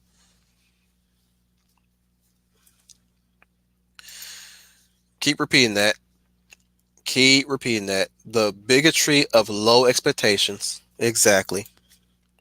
That's what we call it. The bigotry of low expectations. They don't expect us to be great. Us minorities, they don't expect us to be great. So they want the white man to step aside and let us cross without us giving us the obstacle or the competition or the challenge. That breeds laziness. It's gonna make us uneducated and illiterate. If they keep going like that, then we'll be back. We'll be back the way we was all those years ago in the 20s.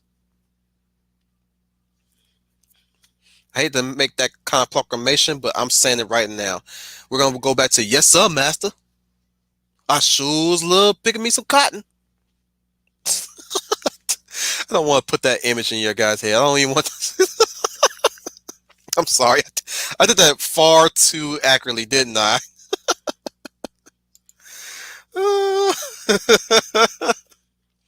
Oh, you are killing me. Just look up Toby Kebbell. How about that? Just look him up.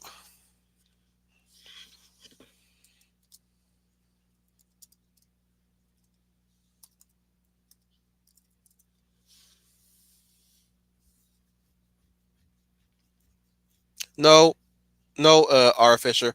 You have it right. Trust me.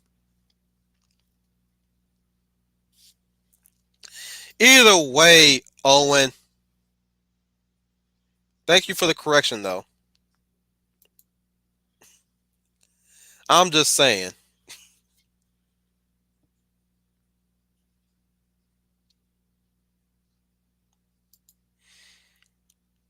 Really now, Age Boomer. Yeah, check out the Dirty Harry movies. You might find some eerie similarities with our modern times.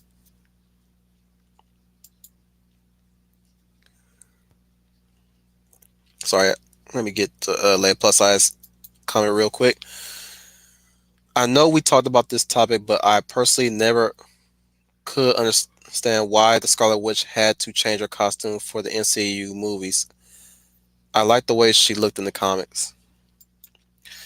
I don't mind that change, but I agree with you there. There should a lot of people have always taken Marvel to task to make the suits Marvel accurate. I mean, comic book accurate, and they've done so for a time. And when I saw Scarlet Witch's first suit that she wore in Age of Ultron, I did not like that. I'll admit that I did not like that suit. But when but when they revealed her new suit at the end, I was like, you know what? Okay, okay, I like that one. I didn't like that little red jacket she wore. Here's the thing, when it comes to superheroes, especially our comic book superheroes, I don't like their super suits looking like casual clothes. And that's what they had. That's what they had with Scarlet Witch. Quicksilver look. I don't know what to call Quicksilver suit in that one. I like Quicksilver in Days of Future Past, but I did not like his suit whatsoever. I'm like, I don't like superheroes looking like us. I do not like that. I was more than happy to see Scarlet Witch in that long coat get up she was wearing in later films. That's fine because at least it makes her look like a witch. Whereas in Age of Ultron, she looks like your goth sister. Though she looks a lot better than any other portrayals of goth people. But yeah, when she got that long coat get up, I like that.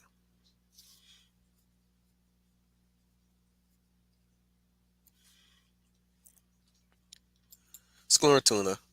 The Captain Marvel movie was one of the big mouthpiece films signifying the end of the MCU. Especially Maria Rambeau does that little rant about how they wouldn't let us. I'm like, excuse me. I don't think you got the. Did y'all ever walk on the military base and learned your history? Because I doubt they were not that opposed to women flying in jets.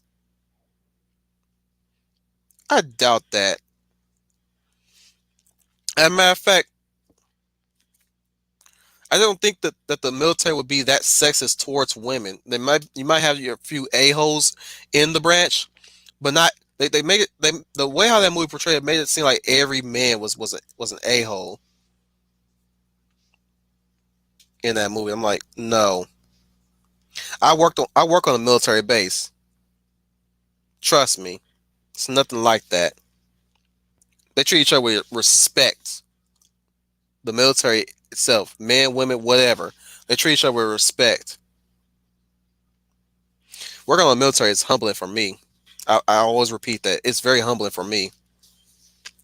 But I'll tell you right now, like the way how they portrayed the military in Captain Marvel, I'm like, even in the '90s, even in the '90s, I don't think the military would have acted like that since then. I'm pretty sure they would have changed by now, regardless of what their mindset was before the '90s hit. I'm sorry, no. Owen Lister, I'm gonna eat dinner soon. On the topic of superhero costumes on film, you don't want to be too comic accurate because some things don't translate what to. No, no, no, no. That's not what I'm saying. What I'm saying is certain things that goes into it, and certain. Well, I'm saying where I'm going with Scarlet Witch's outfit was, like I said, the outfit that she wears later on in Age of Ultron and later on. That's fine. I don't expect her to wear that little headpiece that she wears in the comics. I know Leia Plazas would like for her to wear that headpiece, but I don't expect her to. But what I'm saying was what she was wearing in Age of Ultron. I was like, that. I'm sorry, superhero and supervillain should not be wearing what looks to be like civilian clothing. That's why Captain America's suit looks so well because even though like the wings should be protruding out, but they slapped them on the side. You dig? Heck, the only thing I is was it too hard for them to have Thor wear his helmet when he's in suit? Was it that hard? There's nothing covering his face. I doubt the helmet was that heavy. Whatever material they made the helmet out of. How is it okay for Loki?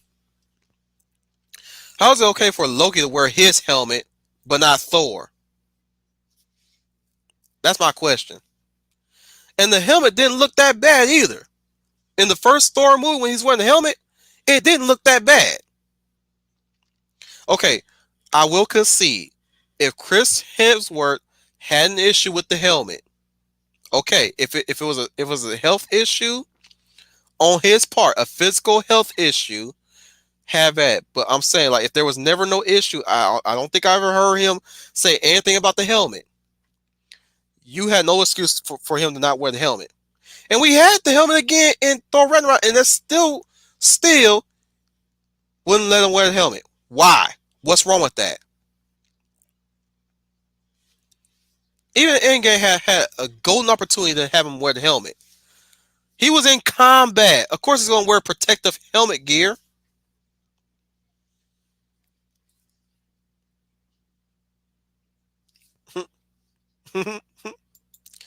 Nah, again, I didn't care if she showed her legs or anything like that. I'm saying like again, I'm repeating myself, but again, it's like the fact that she's wearing a jacket and skirt and knee socks. I'm like, that's supposed to be a villain. Word, that's supposed to be a villain. Whereas her brother is basically wearing an exercising suit, pretty much. I'm saying like if it looks too civilian to me, it's like nah, bro. That's not a super villain. That's just that's a regular person. Like even though I'll let Zemo go on that regard because he was a civilian. Not necessarily a super villain yet. We have yet to see that in Falcon and the Winter Soldier, because I hear that he's the main villain in that series. So he has a chance to wear a suit now. But Civil War introduced him as a man that was hurting.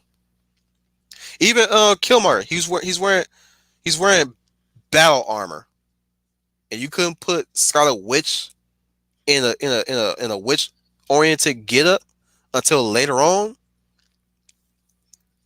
You got to keep 100 with me on that one. It's like, mm mm. But I'm surprised you guys are still here, because usually around the 3 hour mark, y'all gotta start fading. But you guys are you guys are soldiering on. Maybe should I go for another? You think I should go for another hour, or you think I should wrap it up, guys? You tell me in the comments, because I know I'm kind of like winding down a bit, but I can go just a little bit more, or maybe I should just stop now, because again something's happening later on, right? Yeah, let me stop it right now. Let me end this stream right now. So I do I will say this, guys. I appreciate you guys being here and joining me today for this type of topic. I loved your comments and your points. I'm glad that we were able to get through this without any interference, surprisingly. Um, Let me go over what's going on probably tonight. I think something is going on with a rewatch or study. I think Catholic Bible Geek is doing something tonight, or is it a rewatch with Papacelli?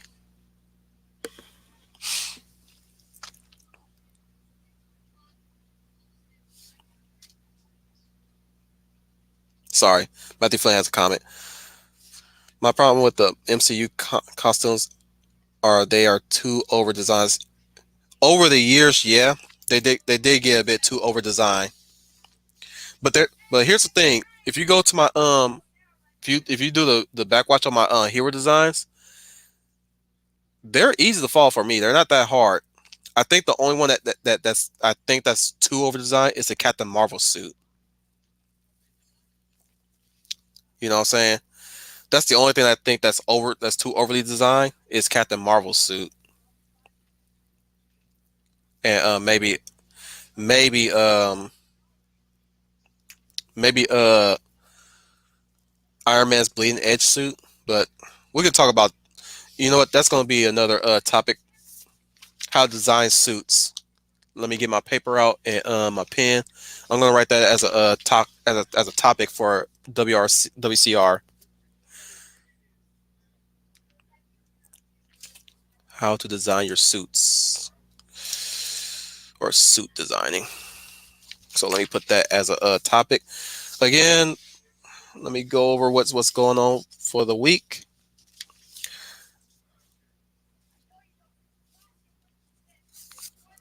So Age Moore says Frosty the Snowman tonight at Troy's channel. Tomorrow, I think Fan Man's got something on in the morning, or Big Al's got something, or maybe the professor. I know the professor got something on Saturday. Sunday will be Troy and H Boomer's study hall. I don't know if I'm going to be doing something on Sunday. Again, the rewatches and rewatches for the UN Spacey. The UN Spacey rewatches and rewatches are until further notice, guys. Until, well, for me and Owen, we can still do the Blade series, but I'm still picking out whether when I'm going to do that with all three of us. Me, the Wolf Commander, Owen, the Gyra Patriot, and the Immaculate Traveling Scribe, Ivan Mendoza. Later on, after that, will be me. After Study Hall, will be me and Mr. Matchstick with our We Watch later on that day. Goodness gracious, I'm a busy man. I like it. Monday will be Silent Engravers. Oh, hey there, Silent Engravers. Silent Engravers Monday Night Muse. Please check out her channel and please hit that bell so that when she streams, you can catch it. Tuesday will always be WRC, WCR, and next Tuesday will be We Need to Live Together stream. Please be prepared for that one because I have a lot to say on that one. And Wednesday will be songs with Birdman with Daniel Herron and H Boomer, and link it up with them will be Green Lion Girl with her yes, I know, H Matthew, I know, Green Lion Girl with her gaming stream. I don't know what game she's gonna do this Wednesday. I'm sorry, next Wednesday, but I'm sure we're in for a treat again, guys. For you guys to know when we're streaming, hit that bell at all times when you check this out. And thank you, everybody. This is Wolf Commander signing out. Ow!